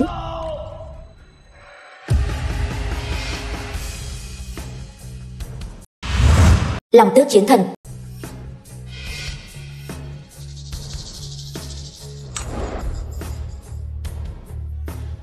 Kẻ nào dám đổi số điện thoại của Long Vương, mạo danh Tân Long, hắn và cô ta hôm nay Trương gia phụng mệnh nghênh đón Tân Long, thế mà chúng lại ở đây tư lợi. Đáng lẽ phải xử trảm. Chúng tôi không có. Nhiều người nhìn thấy thế này. Người đang nói mọi người đều mù sao? Các người mau nói với Long Tước Chiến Thần, bọn họ có hay không? Hai người này thông đồng với nhau, không chỉ đổi số điện thoại của Long Vương mà còn mạo danh Long Vương. Đúng, tất cả chúng tôi đều thấy. Tôi thấy rồi. Im lặng. Đổi số điện thoại của Long Vương, mạo danh Tân Long. Hai tội danh này các ngươi có nhận hay không? Không nhận. Những chuyện này chúng tôi không làm. Nhiều người ở đây đều thấy, vẫn không chịu nhận. Đó đều là bọn họ vu khống chúng tôi. Còn nha đầu nhà họ Trương kia, đừng tưởng Trương gia các ngươi có chút thế lực ở Thượng Kinh là có thể chọc vào Long Điện. Ta nói cho người biết, chuyện hôm nay ngươi không thoát khỏi liên quan. Người đâu truyền chiến thần lệnh của ta? Kẻ này ở yến tiệc đăng cơ của Tân Long đổi số điện thoại của Long chủ, giả mạo Tân Long, quấy rối hội trường, không coi ai ra gì. Trương Vãn Ninh nhà họ Trương ở Thượng Kinh bao che kẻ mạo phạm Long Điện cùng người khác mạo phạm Chân Long, lập tức bắt giữ hai người, đưa đến chiếu ngục của Long Điện, đồng thời nhân danh ta thực hiện chế tài với Trương gia ở Thượng Kinh. Tuân lệnh. Trương Vãn Ninh, đây chính là cái giá của sự tự phụ của ngươi. Hôm nay không chỉ một mình ngươi bị Long Điện bắt giữ, mà cả Trương gia cũng sẽ chịu ảnh hưởng to lớn. Bây giờ bắt giữ hai người bọn họ. Đủ rồi. Long Tước Chiến Thần, tôi nghe sư phụ tôi nhắc đến ngươi không chỉ một lần. Thiên hạ đều gọi ngươi là Đại Hạ Long Tước, hộ quốc an bang. Không ngờ ngươi lại ngu xuẩn đến vậy. Chuyện đơn giản thế này mà ngươi cũng không phân biệt được sao? Ngươi nói gì? Ta nói ngươi có mắt như mù. Chuyện đơn giản thế này mà cũng không phân biệt được. Ngươi làm sao có thể gánh vác uy danh của Đại Hạ Long Tước? Ngươi chán sống. Ta chán sống. Tiểu Long Tước, hãy mở to mắt ra mà xem cho kỹ ta là ai. The film was translated and narrated Đây là by Xích Huyết Long Văn.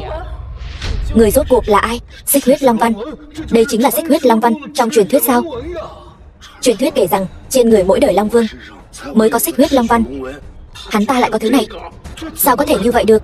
Ngươi sao có thể có được Xích Huyết Long Văn? Xích Huyết Long Văn này chỉ có điện chủ Long Điện mới có thể sở hữu. Ngươi là cái thá gì mà cũng xứng có Xích Huyết Long Văn? Giả, nhất định là giả. Sao ngươi lại có Xích Huyết Long Văn được?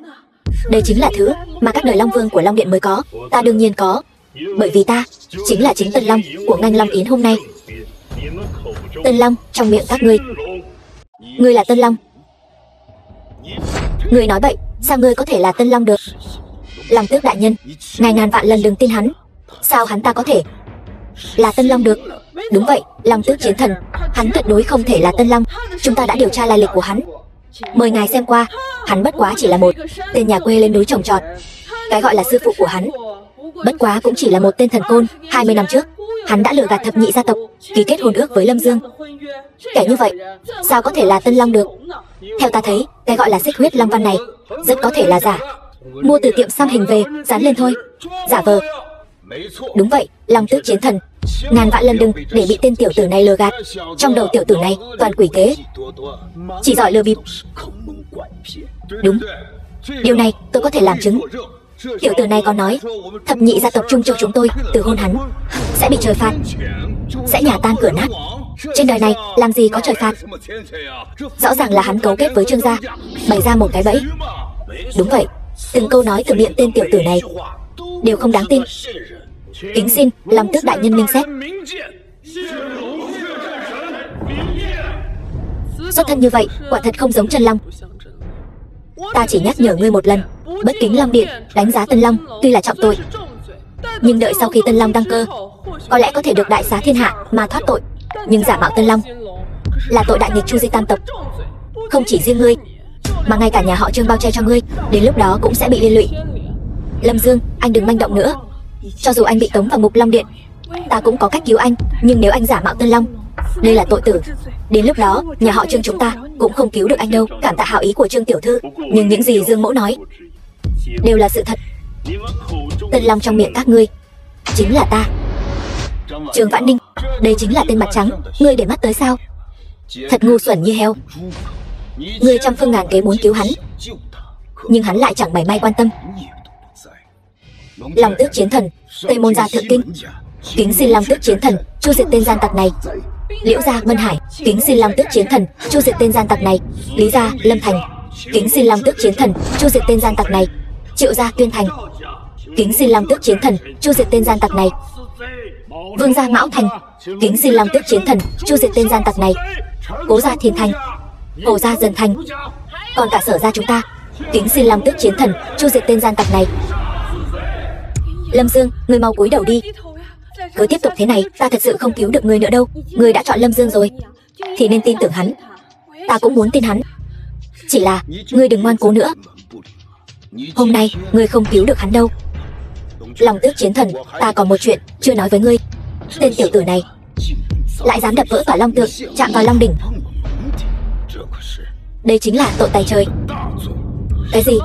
Ngươi có biết Long đỉnh chỉ có Tân Long mới được chạm vào, bên trong ẩn chứa chính là long mạch, là khí vận của cả một quốc gia.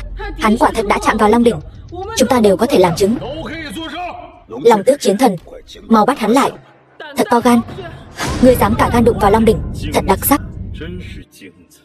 Đường đường là hộ pháp chiến thần của Long Điện, lại ngu xuẩn đến thế, bị người ta đùa bỡn trong lòng bàn tay. Ngu xuẩn đến vậy, người rốt cuộc làm sao mà trở thành hộ pháp chiến thần của Long Điện được? Cầm miệng, ta không biết ngươi lấy từ đâu ra Xích Huyết Long Văn giả, nhưng ta nói cho ngươi biết, Long Điện không thể bị sỉ nhục. Tên này mạo danh Tân Long, bất kính với chiến thần. Người đâu, bắt hắn lại. Lũ vô dụng có mắt như mù. Bây giờ ta sẽ cho các ngươi thấy ta rốt cuộc là ai. Hôm nay ta đứng ở đây, các ngươi chẳng qua chỉ muốn đè đầu cưỡi cổ ta, chà đạp lên ta. Tưởng Hạo Kiệt ngu dốt, tự ý phá hủy tỏa long tượng.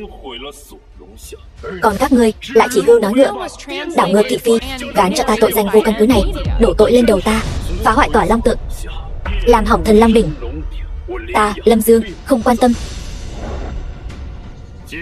Hôm nay ta sẽ cho các người thấy rõ ai mới là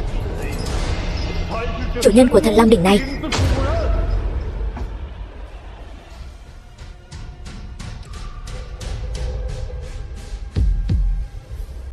Long đỉnh nặng tựa sơn hải, chỉ có Tân Long mới nâng được. Hỏng rồi, người ăn nói ngông cuồng, đã chọc giận thần Long đỉnh.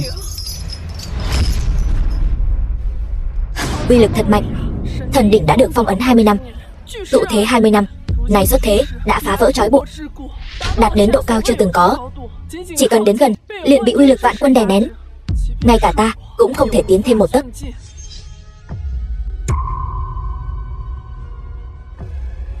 Hắn lại có thể chống đỡ uy lực mạnh mẽ của Long đỉnh mà tiến lên, chẳng lẽ ta thật sự nhận nhầm ngươi? Hắn thật sự là Tân Long của Long Điện, đừng tiến lên nữa. Thần Long đỉnh là chí tôn khí của Long Điện, chứa đựng sức mạnh của các đời Long Vương. Ngay cả chiến thần đến gần cũng phải mất mạng. Nếu anh tiếp tục tiến lên sẽ mất mạng. Ngay cả chiến thần lúc này cũng chắc chắn phải mất mạng. Nhưng ta là Long Vương, cái đỉnh này còn chưa trấn áp được ta. Hắn vậy mà chạm vào được. Long đỉnh đã được kích hoạt. Sư phụ lễ vật tặng cho đồ nhi, ta nhận rồi.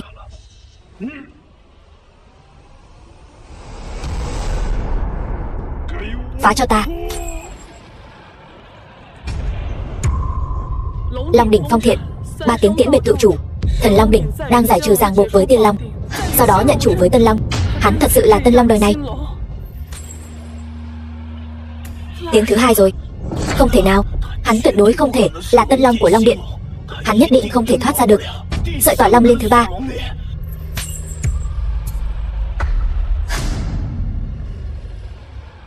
Tiếng thứ 3 rồi. Nữ hoàng Đông Âu, Tân Long phương Đông xuất thế. Long đỉnh hiện, hoàng quyền lạc. Thanh Nguyên đế, quốc chủ đại hạ. 3 tiếng tiễn biệt chủ cũ. Tân Long của Long Điện, nếu thật sự để ngươi xuất thế,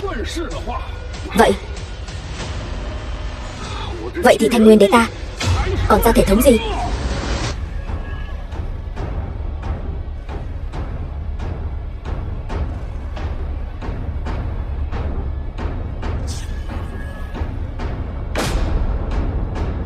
Hắn vậy mà thật sự nâng được Long đỉnh, cắt được 3 đoạn long tỏa.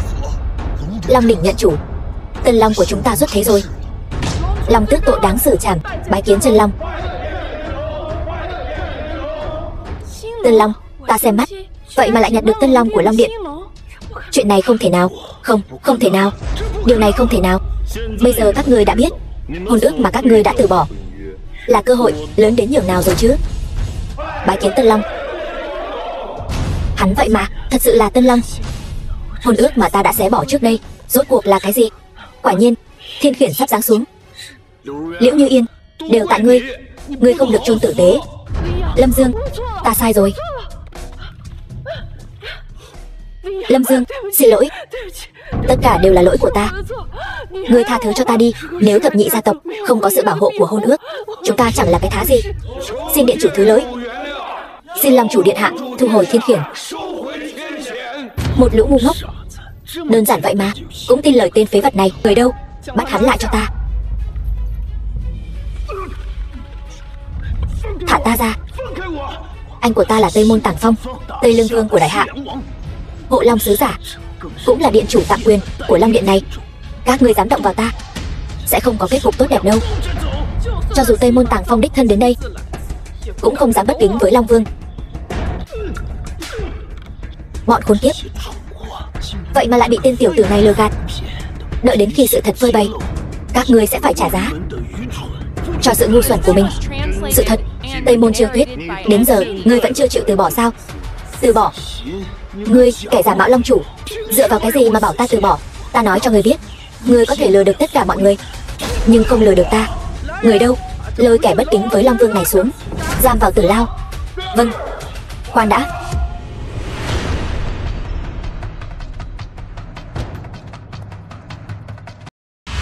Tây Môn Tàng Phong, Khoan đã. Đừng manh động.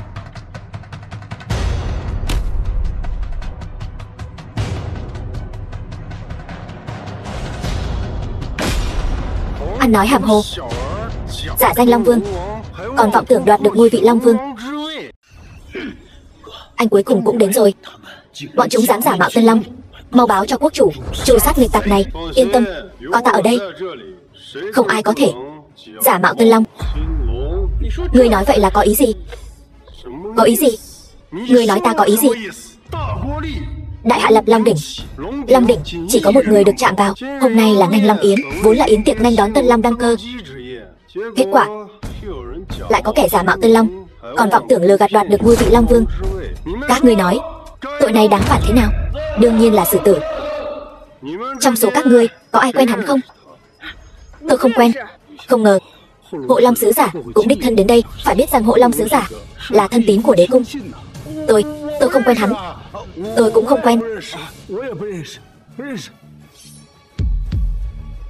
Hỏi ngươi đó, Liễu Huyền Du, nếu ngươi còn chút nào biết ơn Liễu gia, lúc này đừng có nói bậy.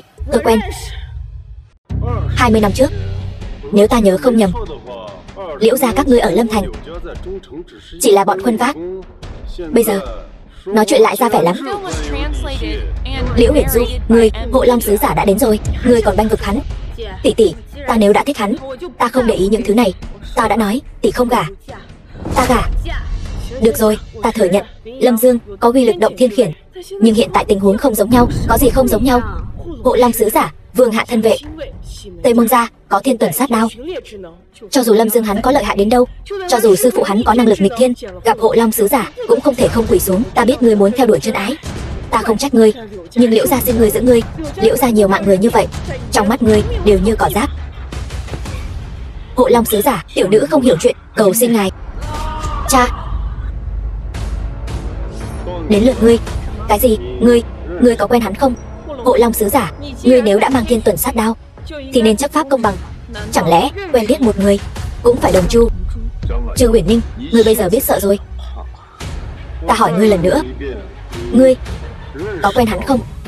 Hộ Long sứ giả, ta thừa nhận thân phận của ngươi cao quý, nhưng Long quốc rộng lớn, không phải nơi không có luật pháp. Ngươi bây giờ rõ ràng là đang công báo tư thù. Ta hỏi ngươi lần cuối cùng, Trương Vãn Ninh, ngươi và Lâm Dương đều không quen biết.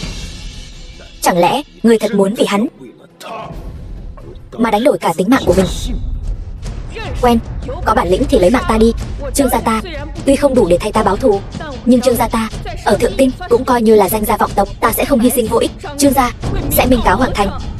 Minh cáo Hoàng thành. Trương gia các ngươi không có cơ hội này đâu. Hôm nay ta sẽ cho hai nữ nhân ngu xuẩn các ngươi biết cái giá của việc đắc tội với Hoàng đình.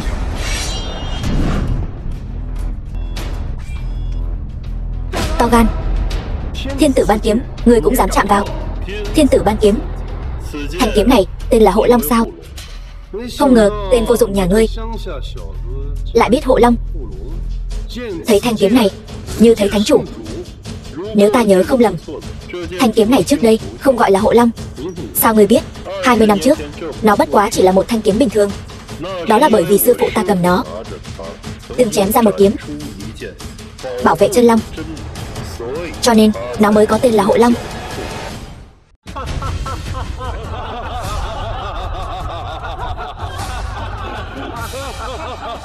Lâm Dương, thật nên đặt trong đầu ngươi một quả trứng, xem nước sôi trong đầu ngươi có thể luộc 9 quả trứng không. Lâm Dương, ta thừa nhận ngươi có chút bản lĩnh, ta cũng thừa nhận sư phụ ngươi có thể bấm đốt ngón tay tính thiên, mà thực lực cũng đã sớm vượt qua tông sư.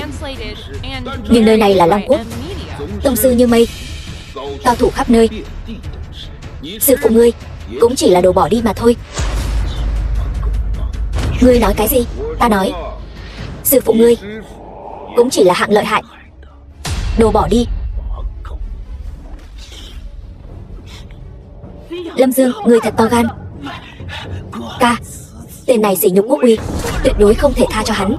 Yên tâm, trong phạm vi quản hạt của ta không ai có thể sỉ nhục Hộ Long kiếm, càng không ai có thể sỉ nhục quốc chủ. Nếu ngươi đã nói sư phụ ngươi từng nhờ thanh kiếm này cứu Long chủ một lần, vậy hôm nay ta muốn thử xem ngươi rốt cuộc có thực lực bảo vệ quốc bảo hay không. Lâm Dương, làm ra vẻ ta đây rồi. Lần này cái đuôi cáo của ngươi cuối cùng cũng bị chặt đứt rồi. Hộ Long Sứ, ngươi đừng hù dọa hắn nữa. Ngài là Hộ Long Sứ tôn quý, đâu phải thứ hắn có thể chạm vào. Đừng, thử thì được, nhưng uy danh của sư phụ ta, ngươi không có tư cách thử. Lâm Dương, còn uy danh của sư phụ ngươi trước mặt Hộ Long Sứ, sư phụ ngươi chẳng là cái thá gì cả. Sư phụ ngươi có thể có uy danh gì chứ? Đúng vậy, đừng nói là đạo sĩ Trường Bạch Sơn, cho dù là chân long trên Trường Bạch Sơn xuống đây cũng phải cúi đầu. Một tên đạo sĩ nhảm nhí sao có thể so sánh với Hộ Long Sứ? Thực lực chênh lệch quá lớn, hoàn toàn không đáng xem. Lâm Dương, ngươi còn không quỳ xuống nhận lỗi, còn muốn giả vờ đến khi nào? Ta thấy hắn là muốn đợi đến khi huynh ta đào sư phụ hắn lên, phơi thây hoang dã. Thì ra ngươi là đồ đệ của tên đạo sĩ Trường Bạch Sơn đó. Hộ Long Sứ, ngài đã từng nghe qua tên của đạo sĩ đó chưa? Như Yên, Hộ Long Sứ là thân phận gì? Sao có thể nghe qua tên của một tên đạo sĩ rách nát? Ta quả thực có nghe qua tên của đạo sĩ trên Trường Bạch Sơn đó. Nếu đã nghe qua uy danh của sư phụ ta, vậy ngươi nên dừng bước, lui về Ba Xá. Lâm Dương, ngươi đừng nói là ngươi tưởng tin đồn là thật đấy nhé. Tin đồn gì? Tương truyền 20 năm trước, trên Trường Bạch Sơn rơi xuống một con rồng. Rồng nằm dài ngàn dặm, vuốt rồng vung lên chính là khe nứt lớn, vuốt rồng đập xuống chính là hố trời, mà xung quanh Trường Bạch Sơn trở thành vùng đất không người. Còn có chuyện như vậy sao? Vậy sau đó được giải quyết thế nào?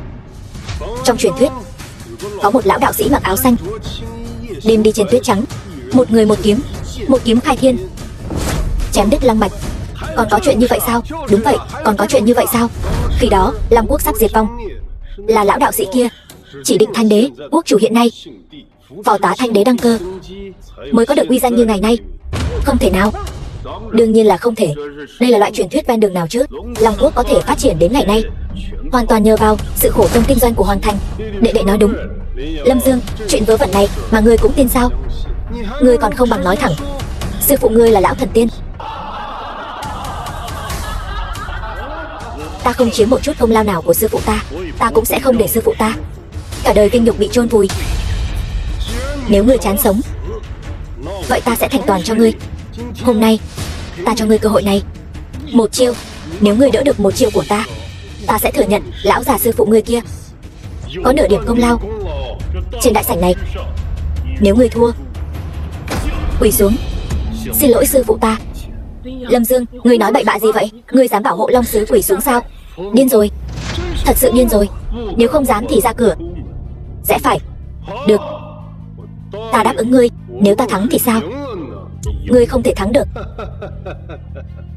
Nếu ta thắng, ta sẽ treo đầu lâu của ngươi trên cổng thành, cảnh cáo hậu thế cúi đầu cuối cùng. Quỳ xuống xin lỗi, ta sẽ miễn cho ngươi tội khinh nhờn hoàng uy, nhưng ta không thể miễn cho ngươi tội coi thường công huân của sư phụ ta. Cuồng vọng. Hồi sinh đoạn kiếm. Hồi sinh đoạn kiếm. Hộ Long Sứ, tông sư chi thượng. Tông sư chi thượng chính là đại tông sư. Toàn bộ Long Quốc đại tông sư chưa tới 4 người. Không ngờ Hộ Long Sứ lại là tông sư của Trung Châu Tưởng gia, Nguyện Thần Phục, Tây Môn gia, Trung Châu Lý gia, Nguyện Thần Phục, Trung Châu Liễu gia, Nguyện Thần Phục, Trung Châu Triệu gia, Nguyện Ý Thần Phục, Mão Thành Vương gia, Thần Phục. Các ngươi, lũ cỏ đầu tường các ngươi, thấy gió đổi chiều. Ngươi ngậm miệng lại đi.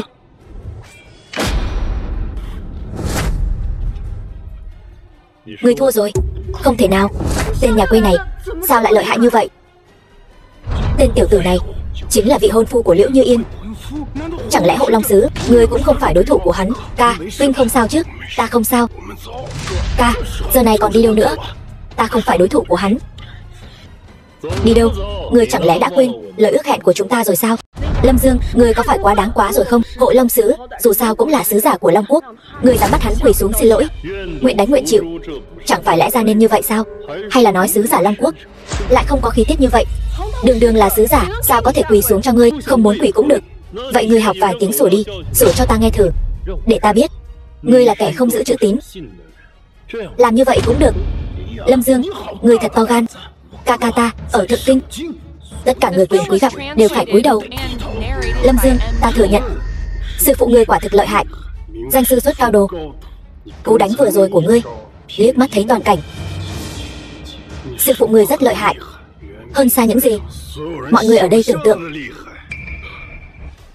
Có thể được sứ giả công nhận. Lâm Dương, ta thừa nhận chúng ta trước đây đã nhìn lầm. Đại tông sư tri thượng ở Long Quốc cũng có thể bộc lộ tài năng. Ta rút lại những lời đã nói trước đó. Như Yên có thể gả cho ngươi. Lâm Dương, cút đi, ngươi không có tư cách nói chuyện với ta. Ta đang khuyên ngươi nên biết điều. Tuy sư phụ ngươi có năng lực nghịch thiên, nhưng bây giờ cũng chỉ là nắm xương tàn. Đúng vậy, chính là với bản lĩnh hiện tại của ngươi, dù có lợi hại hơn nữa thì có thể làm gì? Hiện tại dựa vào là quyền. Đúng, có bản lĩnh có thể nuôi sống bản thân, có tiền có thể nuôi sống một phương. Duy chỉ có quyền mới có thể tung hoành tứ hải, quyền khuynh bát phương. Sao ngươi biết ta không có quyền? Chẳng lẽ ngươi có quyền hơn cả sứ giả Long Quốc? Nếu ta nói đúng thì sao? Lâm Dương, ngươi coi thường quốc uy, ta muốn xem thử ngươi có thể có bao nhiêu quyền lực. Thừa nhận người khác ưu tú lại khó khăn đến vậy sao? Một câu của sứ giả Long Quốc, 10 vạn tông sư san bằng Trung Châu. Đây chính là quyền. Đây chính là say ngủ gối mỹ nhân. Tỉnh dậy, nắm quyền thiên hạ. Xem ra ngươi sẽ không quỳ xuống. Lâm Dương, ta đại diện Long Quốc, tự nhiên không thể quỳ bất kỳ ai, trừ phi ngươi có thế lực khuynh đảo thiên hạ. Đáng tiếc ngươi không có. Nói dễ nghe một chút, ngươi là sứ giả của Long Quốc. Nói khó nghe một chút, ngươi bất quá chỉ là một con cún được Long Quốc sai khiến. Ngươi làm sao biết được hai tay này của ta lại không có bản lĩnh khuynh đảo thiên hạ? Ta tự nhận cả đời biết vô số người. Ngươi nếu thật sự khuynh đảo thiên hạ, cần gì phải cùng thập nhị gia bàn chuyện hôn sự? Ta đến nơi này chẳng qua là vì được sư phụ nhờ vả mà thôi. Vậy cũng chỉ có thể chứng minh sư phụ của ngươi bất quá chỉ là kẻ thiền cận. Thập nhị thành Trung Châu trong mắt ta chẳng là gì cả. Liếc mắt nhìn bọn họ nhiều hơn một cái đều là lỗi của ta. Vậy mà thập nhị gia ngươi lại cứ bám giết không buông. Quyền của ngươi lấy ra cho ta xem. Mạng mất rồi, tiền tiêu tan. Thiên khiển đến rồi. Đưa điện thoại cho ta. Anh làm gì vậy? Để bọn họ xem thử ta Lâm Dương có thể khuynh đảo thiên hạ hay không. Gọi cho ai cô đừng quản, cứ đưa cho ta là được.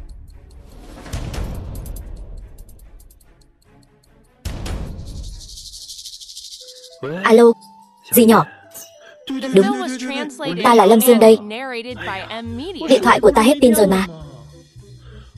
Đúng, ta nói với dì nè, bây giờ có một đám người nói ta không có tiền, không có quyền, không có thế, bắt nạt ta. Đúng vậy, còn nói sư phụ của ta nữa. Tức quá, có phải không thể nhịn được không? Được. Được rồi dì. Dì nhỏ của ta sắp đến rồi. Trước khi dì ấy đến, ta nhắc nhở ngươi một câu, mau chóng tìm một chỗ trốn cho kỹ. Dì nhỏ của ta tính tình không tốt đâu, không giống như ta, dễ nói chuyện. Lâm Dương, vừa rồi anh dùng điện thoại của tôi là để gọi cho dì của anh. Đúng vậy. Sao vậy, anh có phải lú lẫn rồi không? Dì nhỏ của anh tuy để anh đến xem mắt tôi, để tôi đến tổ chức yến tiệc Long Điện xuất sơn, thế nhưng bản lĩnh của dì anh vẫn chưa đủ. Tại sao chưa đủ? Long Điện và Long Quốc có thể so sánh sao? Ta cứ tưởng ngươi gọi được nhân vật lớn nào đó, hóa ra là dì của ngươi. Lâm Dương, ngươi có phải con nít không vậy? Đánh không lại rồi, phải gọi phụ huynh thôi. Hay là ngươi thấy anh tôi cường tráng, muốn anh tôi chơi đùa với dì của ngươi một chút?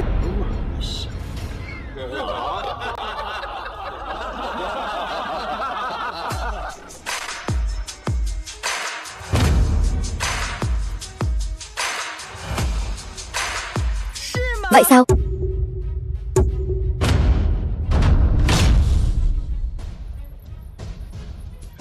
Thật sự tới rồi.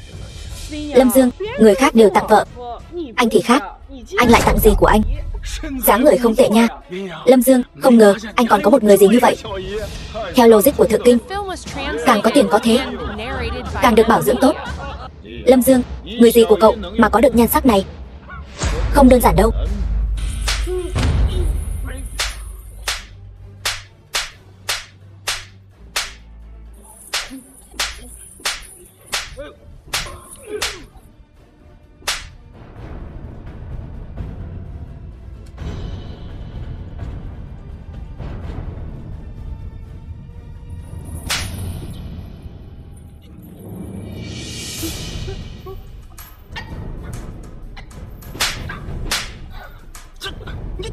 Cút.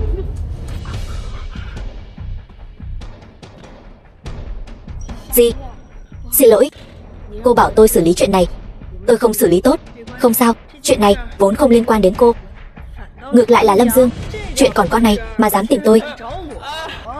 Gì? Đâu? Trường Vãn Ninh là vợ tôi tìm cho cậu. Vợ của cậu không biết bảo vệ. Gì? Dì quên rồi sao? Sư phụ tôi nói không cho tôi tùy tiện ra tay. Lâm Dương, đến lúc nào rồi? Còn sư phụ cậu? Sư phụ cậu dù có lợi hại, có thể lợi hại hơn Hộ Long Sứ không? Cô chính là Liễu Như Yên. Phải. Cô nhớ kỹ, cái tát này là tôi thưởng cho cô. Ở đây không có phần cô lên tiếng. Trung Châu thập nhị gia đều bị cô liên lụy. Nếu không phải vì cô, Trung Châu thập nhị tộc nhất định có thể bay lên trời. Rừng không có hổ, khỉ xưng vương. Hôm nay ở đây, thế nhưng ta là Hộ Long Sứ. Đúng, Hộ Long Sứ giả ở đây. Đến lượt cô lên tiếng sao? Cô ta là thánh nữ đương triều. Sao có thể? Vậy Lâm Dương rốt cuộc là thân phận gì vậy? Bà bớt nói vài câu đi.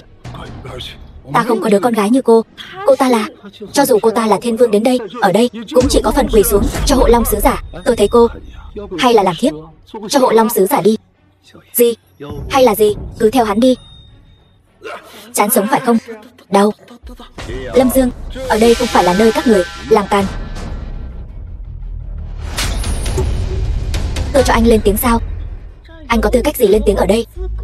Tôi đã nói rồi, mọi chuyện tìm tôi nói đều dễ nói. Dì tôi tính nóng này, từ nhỏ đến lớn nhà tôi không ai dám chọc gì ấy. Cô dám đánh tôi? Ồn ào. Cút.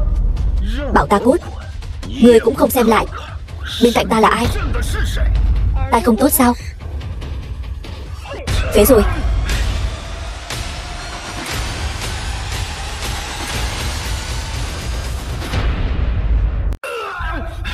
Đồ điên. Lâm Dương, gì của anh? Tôi chỉ biết tính bà ấy không tốt, không ngờ lại không tốt đến vậy. Ca, con mụ điên này coi thường luật lệ Long Quốc.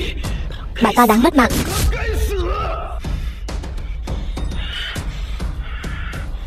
Người vừa rồi bảo ta làm nữ nhân của ai cơ? Tây Môn Chiêu Tuyết. Lần này ngươi chơi lớn rồi. Ta khuyên ngươi, tốt nhất bây giờ quỳ xuống cho dì của ta. Dì của ta nếu nghĩ thông, ngươi còn có cơ hội. Ca, tay ta bị người ta cắt rồi. Ngươi sẽ giúp ta làm chủ, đúng không? Ngươi điên cuồng thật đấy, muốn ta làm nữ nhân của ngươi. Đại nhân, không biết ta có thể xứng được không đây? Đại nhân sao không nói gì? Đại nhân là chê ta thân hình không tốt sao? Nào, đại nhân sờ thử xem. Ca, bà ta đây là đang coi thường thân phận sứ giả của ngươi, đang khiêu chiến hoàng uy. Ca, ngươi làm gì? Làm gì? Quỳ xuống. Ca, bà ta cắt tay ta rồi. Ngươi bảo ta quỳ xuống cho bà ta. Phải đó, Hộ Long Sứ giả, Tây Môn thiếu gia là đệ đệ của ngài. Ở đây có phần ngươi nói chuyện sao? Thưa Hộ Long Sứ giả, ta chỉ là quỳ xuống. Tất cả người Liễu gia quỳ xuống, nếu không châu chơi. Tất cả mọi người không nghe thấy sao? Này, Hộ Long Sứ giả làm sao vậy? Xem ra là thật rồi. Bà ta quả nhiên là thánh nữ.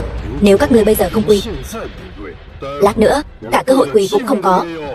Hộ Long Sứ giả, cho dù Lâm Dương hắn là Long Điện điện chủ, nhưng Long Điện chỉ là một tổ chức dân gian, so với Hoàng Thành chẳng là gì cả. Gì của hắn có thể tính là gì? Hộ Long Sứ giả, ngay cả thân phận của ngài cũng không muốn vì chúng ta mà lên tiếng bất bình sao? Hộ Long Sứ giả vì đại sự quốc gia, lo lắng cho thiên hạ. Hộ Long Sứ giả, nếu ngài chỉ vì nhìn chúng nữ nhân này mà bắt chúng ta toàn bộ quỳ xuống, điều này tuyệt đối không thể. Đúng, không thể, tuyệt đối không thể. Ngươi có thể thua, có thể mất mạng, nhưng tuyệt đối không thể bị đánh bại. Không thể. Ta khuyên các người tốt nhất đều quỳ xuống. Dì của ta, kể cả sư phụ ta đến, cũng phải nể mặt bà ấy vài phần. Ta khinh Hồ giả hổ uy. Ngươi chỉ là đồ nhà quê. Dì của ngươi chỉ là một người đàn bà quê mùa thôi mà. Anh, chuyện này là sao? Chẳng lẽ anh thật sự không giúp tôi nữa sao? Trả thù gì chứ? Bái kiến. Thánh nữ đại nhân. Cái gì? Cô ta là thánh nữ? Thánh nữ? Không thể nào. Hoàng thành tuy có 4 vị hộ long sứ giả, nhưng thánh nữ chỉ có một. Anh có nhầm lẫn gì không? Cô ta chỉ là đồ nhà quê. Sao có thể là thánh nữ? Ta bảo mày quỳ xuống, khấu đầu. Thánh nữ, vừa rồi tiểu đệ có chút ồn ào, tôi đã bảo hắn im lặng rồi. Xin lỗi, thánh nữ đại nhân, là ta có mắt như mù. Tham kiến thánh nữ đại nhân. Cô ấy là thánh nữ đại nhân. Thánh nữ đại nhân. Là tiểu nữ không biết. Không biết thì không có tội. Không biết, quả thật không có tội. Tạ ơn thánh nữ đại nhân minh giám, nhưng ta định tội cho một người. Bất kể hắn có tội hay không, chỉ cần ta không thích thì hắn có tội. Thánh nữ đại nhân, là lỗi của Liễu Như Yên, xin người hãy tha thứ cho tôi. Đạo lý hữu dụng, Long quốc cần nhiều người quản lý như vậy để làm gì? Thánh nữ đại nhân. Người đâu? Tát vào mồm. Đừng mà. Thánh nữ. Tát cho đến khi nhật nguyệt đồng thiên. Vậy chẳng phải là đánh đến mất mạng? Thánh nữ đại nhân.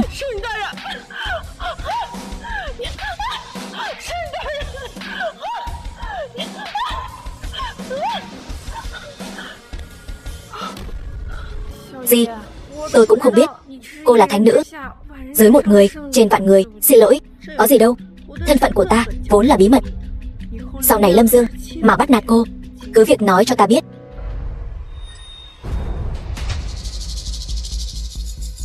Mười hai thành có được địa vị như ngày hôm nay, có thể quật khởi nhanh chóng như vậy, đều nhờ ân đức của sư phụ Lâm Dương.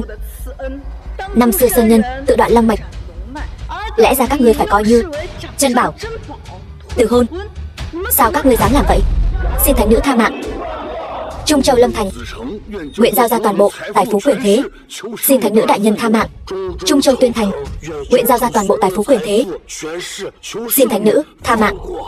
Trung Châu Mão Thành nguyện giao ra toàn bộ tài phú quyền thế. Xin thánh nữ tha mạng. Trung Châu Thiền Thành nguyện giao ra toàn bộ tài phú quyền thế. Xin thánh nữ tha mạng. Trung Châu Thân Thành nguyện giao ra toàn bộ tài phú. Xin thánh nữ tha mạng.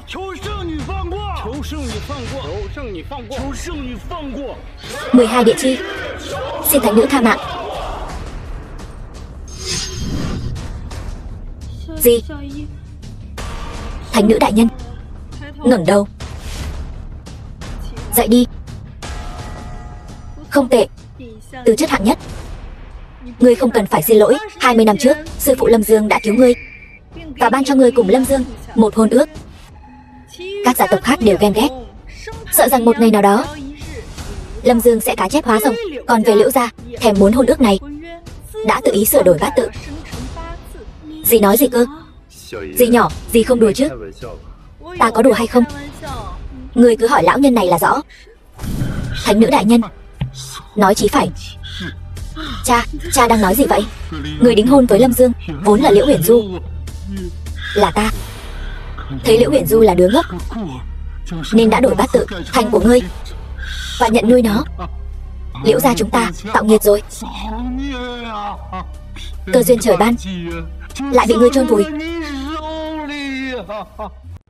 Thảo nào, huyết kế do sư phụ ta lập, hẳn là không sai được. Thì ra Liễu Như Yên chỉ là kẻ thay thế, còn xúi dục thập nhị gia tộc từ hôn nữa chứ. Liễu Như Yên đều tại ngươi. Nếu không phải ngươi xúi dục, chúng ta sao lại từ hôn? Thì ra ta không phải là người được đính hôn. Kẻ mà ta luôn khinh thường, thân phận của hắn lại cao vời vợi. Thì ra hắn mới là người mà ta không với tới được. Ta bất chấp thiên khiển, không màng cấm kỵ, hại không chỉ mình ta mà còn những người khác.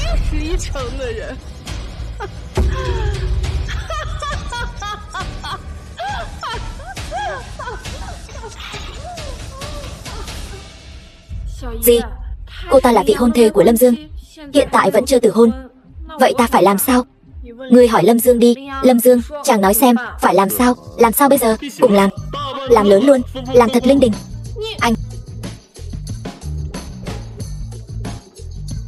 thập nhị thành từ hôn là do bọn họ thiển cận.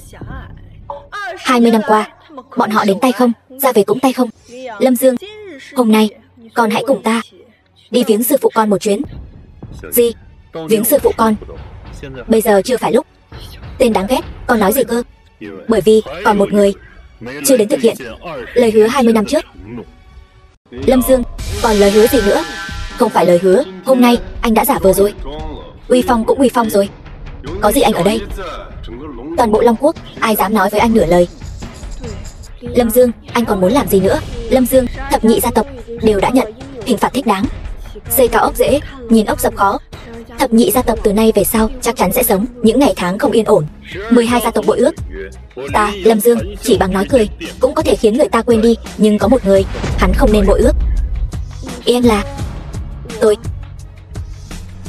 Lâm Dương, con rốt cuộc muốn nói gì?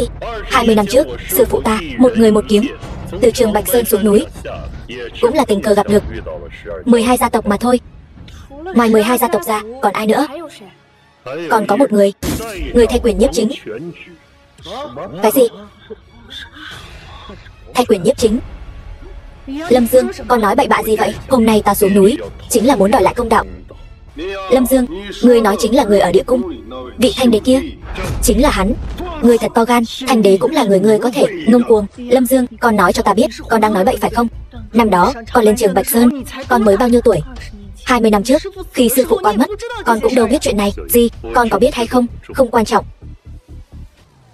Nhưng thiên mệnh này không thể trái.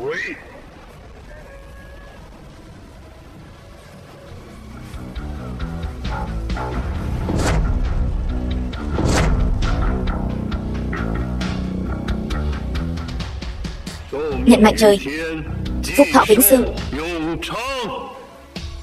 Hoàng bào gia thân, phản rồi. Hắn muốn tạo phản, phản rồi. Ta vốn tưởng rằng ngươi cho rằng sự phát triển của 12 thành là công lao của sư phụ ngươi, tự xưng là thiên tử, đã là quá hoang đường. Nhưng ta hoàn toàn không ngờ sự hoang đường của ngươi lại không có giới hạn. Dám tự ý mặc long bào, mưu đồ tạo phản. Lâm Dương, con tuyệt đối không được nói bậy, nếu không dù sư phụ con đã mất cũng sẽ bị con liên lụy. Dì hãy đi trước đi, chuyện này ta không muốn liên lụy đến dì. Những năm này ta ở Trường Bạch Sơn tu đạo, sớm đã thấu hiểu thiên cơ. Nếu ta không thấu hiểu thiên cơ, những chuyện này e rằng đã sớm bị chôn vùi rồi. To gan, ý ngươi là hiện tại người được xưng là thiên hạ vô song, người đệ nhất dưới vòng trời, vị trí vạn cổ thanh đế cũng là do sư phụ người ban cho. Chính là như vậy. 20 năm trước, sư phụ ta để hắn thay quyền nhiếp chính. 20 năm sau, hắn cũng nên trả lại rồi. Ngươi chán sống, kẻ mưu nghịch, phải mất mạng, đạo phản thiên cương. Cho dù hôm nay ta bất chấp tất cả, ta cũng phải cùng ngươi ngọc nát đá tan. Ngươi thật to gan. Thánh nữ, thanh đế ban cho ngươi vị trí dưới một người trên vạn người. Hôm nay thanh đế bị sỉ nhục, ngươi còn dám ngồi yên không quan tâm. Lâm Dương, mau đi đi, ngươi không đi được đâu.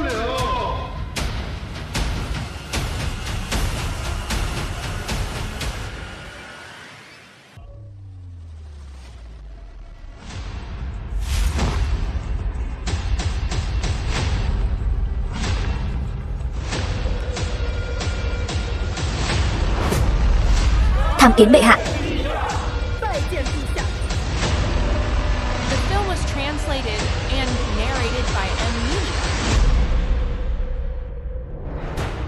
Media. Thanh đế, có chuyện gì? Sao ngài lại đến đây? Thuộc hạ làm việc bất lợi, không đủ thực lực. Vẫn mong thanh đế hãy về nghỉ ngơi trước, chuyện ở đây sẽ được giải quyết ngay. Ngươi có biết tội? Biết tội? Lâm Dương hắn ăn nói hàm hồ, còn mong thanh đế niệm tình ta vì Long Quốc phụng sự nhiều như vậy, tha cho hắn một mạng. Ngươi là cháu trai của thánh nữ phải không? To gan, thanh đế thân chinh, vậy mà còn dám ngồi đó không nhúc nhích. Cái ghế này của tôi quá nhỏ, uy nghiêm của thanh đế quá sâu. Tôi nào có đức hạnh gì để thanh đế hạ mình ở đây? Rốt cuộc thì ngươi là không đặt thanh đế vào mắt. Thanh đế đến đây, ngươi vậy mà vẫn không chịu nhường. Lâm Dương, tránh ra. Lâm Dương, mau đứng dậy, đừng để thanh đế phải chờ. Lâm Dương, anh mau đứng dậy đi. Không cần, ta thân là thanh đế, sẽ không vì chút chuyện nhỏ này mà so đo với hắn. Bệ hạ độ lượng. Nhưng cái gì mà nhưng? Hắn nói rồi, hắn không ngồi nữa. Vậy thì không cần ngồi nữa. Bây giờ bắt đầu. Bắt đầu cái gì? Bây giờ bắt đầu. Thành thật khai báo. Ta cho ngươi ngồi ở đây là thấy người tuổi còn trẻ, đã vào cảnh giới đại tông sư, bảo ta thú nhận để được khoan hồng. Ngươi thật to gan. Lâm Dương cầm lông gà làm lạnh tiễn. Bệ hạ, Hộ Long thỉnh mạnh xử lý Lâm Dương. Thánh nữ bao che cho hắn. Ta thấy Trung Châu có dị tượng, liền nghĩ đến Hộ Long chắc chắn là bị người ta đánh bại. Ta còn đoán được Trung Châu nhất định có cao nhân xuất sơn, nhưng không ngờ lại là một người trẻ tuổi. Càng không ngờ là người trẻ tuổi này lại cuồng vọng như thế. Cứ bịa tiếp, ta nghe. Lâm Dương, ngươi đừng tưởng ta tiếp tài, mà ngươi có thể không sợ hãi. Thật thú vị, cứ bịa tiếp đi. Hộ Long, vâng. Sao, thánh nữ đại nhân, người muốn thay tên loạn thần tặc tử này? Nói chuyện sao? Đạo phản thiên cương, hạ phạm thượng, chính là tội diệt cửu tộc. Vẫn mong thanh đế nhìn vào công lao ta đã bỏ ra cho Long Quốc. Cho phép ta khuyên hắn một chút. Lâm Dương, đứng dậy đi. Gì? Xin miễn thứ cho việc không thể tuân theo cái thân xác này của ta. Hôm nay quá cứng rồi. Con không đứng dậy, kéo theo không chỉ con và ta, mà còn có Liễu Huyền Du, Trường Vạn Ninh, thậm chí còn có cả vạn mạng người nhà họ Trương. Nếu ta đứng dậy thì e là hại tất cả bách tính Long Quốc. Đều tại ta cứ mãi để con ở trên núi, khiến con học được một thân bản lĩnh mà lại không học được cách sống ở đời. Lâm Dương nhiều lần mạo phạm, là Tống Niên quản giáo vô phương. Cầu xin thanh đế trực tiếp ban tử cho ta, một mạng đền một mạng. Người thú vị như vậy ta còn chưa từng gặp. Hôm nay ta phải xem thử hắn muốn làm gì. Sư phụ ta từng lập huyết khế. Nếu người có huyết khế, sau 20 năm có thể thực hiện ước định, tự nhiên có thể cảnh giới phi thăng, nhập trường Bạch Sơn Tiên Đạo. Nếu hắn không thực hiện huyết khế thì sao? Một là đạo phá, hai là quyền tán. Thú vị. Ba là gì? Nhân vong. Đạo phá, quyền tán, nhân vong. Hay lắm. Ta phải xem thử huyết khế này, thiên khiển này có thật sự lợi hại như vậy không? Lâm Dương, ngươi thật sự điên rồi. Nói về quyền thế ở Long Quốc, ai bì được với thanh đế? Cho dù là người gì cao cao tại thượng của ngươi, trước mặt thanh đế cũng chỉ là tên hèn mọn. Phải thừa nhận rằng trí tưởng tượng của ngươi vô cùng phong phú. Ý ngươi là thiên khiển của 12 nhà đó không nhắm vào bọn họ, chỉ nhắm vào ta. 12 thành còn chưa cần đến, trời ra tay. Hiểu rồi, nhưng ngươi không biết 4 đại tông sư Long Quốc này, ta là một trong số đó. Ngươi lấy gì mà đấu với ta? Đối phó với ngươi, ta còn chẳng cần ra tay. Vậy ngươi muốn làm sao để ta thân tử đạo tiêu?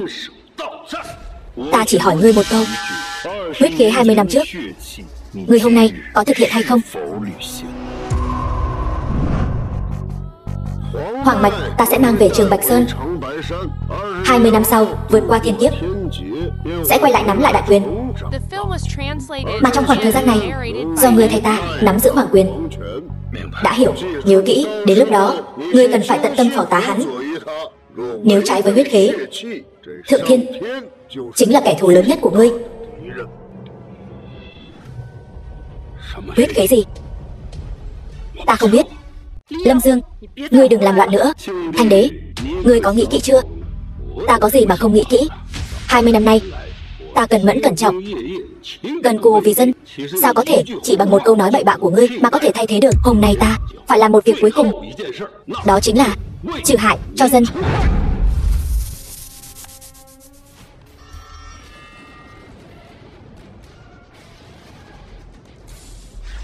Lâm Dương, con mau đi đi, ta yểm hộ cho con.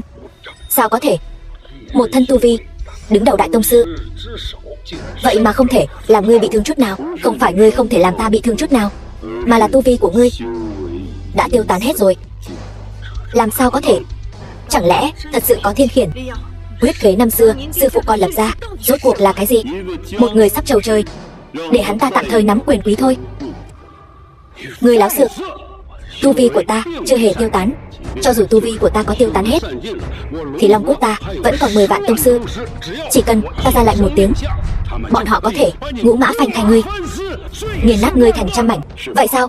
20 năm trước, ngươi đã tuân thủ huyết khế, cho nên ngươi mới có được quyền khuyên thiên hạ, một tay che trời. Còn bây giờ thì sao? Vi phạm huyết khế, phản bội sư phụ ta, chém đứt thần mạch. Ngươi cứ thử xem, không có thần mạch của sư phụ ta giúp đỡ ngươi, ngươi còn ra cái thể thống gì? Láo xược. Người đâu? Thông báo Long vệ, diệt cỏ tận gốc.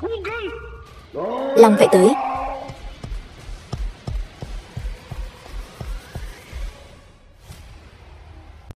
Lâm Dương, ngươi nghe thấy chưa? Trong Long Quốc, khắp nơi đều là Long vệ. Thanh đế ra lệnh một tiếng, ngươi đến cái xác cũng không tìm thấy đâu.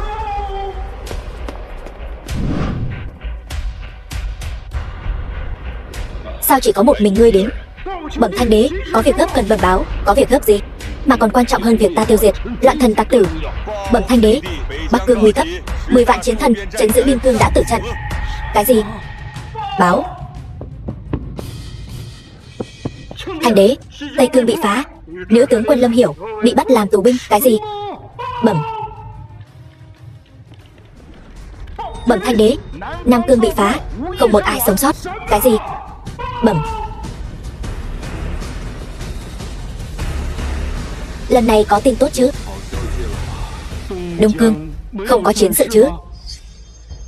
Không có chiến sự thì đó là chuyện tốt rồi. Bẩm Thanh đế, hòn đảo phía đông đột nhiên xảy ra sóng thần, bị nhấn chìm xuống đáy biển rồi. Hoàng triều sụp đổ, đại thế đã mất. Không thể nào. Chuyện này tuyệt đối không thể nào.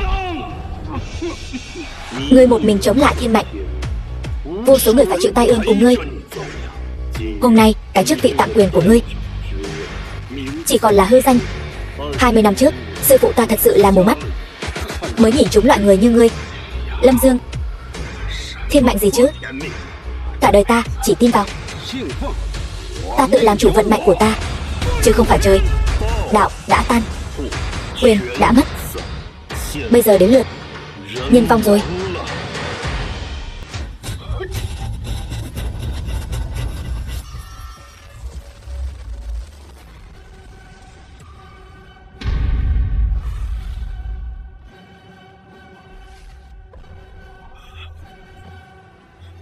Thanh đế mất rồi, hoàng thượng băng hà rồi. Thuộc hạ không biết Chân Long dáng thế, nguyện Chân Long tha thứ. Vậy ra con mới là dòng dõi hoàng thành. 20 năm trước, sư phụ mang con rời đi là để vượt qua thiên kiếp. Gì? Sự tình cụ thể con cũng không rõ. Vậy chẳng phải là anh muốn thay thế vị trí của Thanh đế? Lâm Dương, tôi biết anh rất lợi hại, nhưng không ngờ ngay cả Thanh đế cũng chỉ thay anh nắm giữ vị trí này. Thiên kiếp sắp đến, ta cần đế quan để vượt qua thiên kiếp, nhưng ngôi vị Thanh đế này không thể một ngày không có chủ.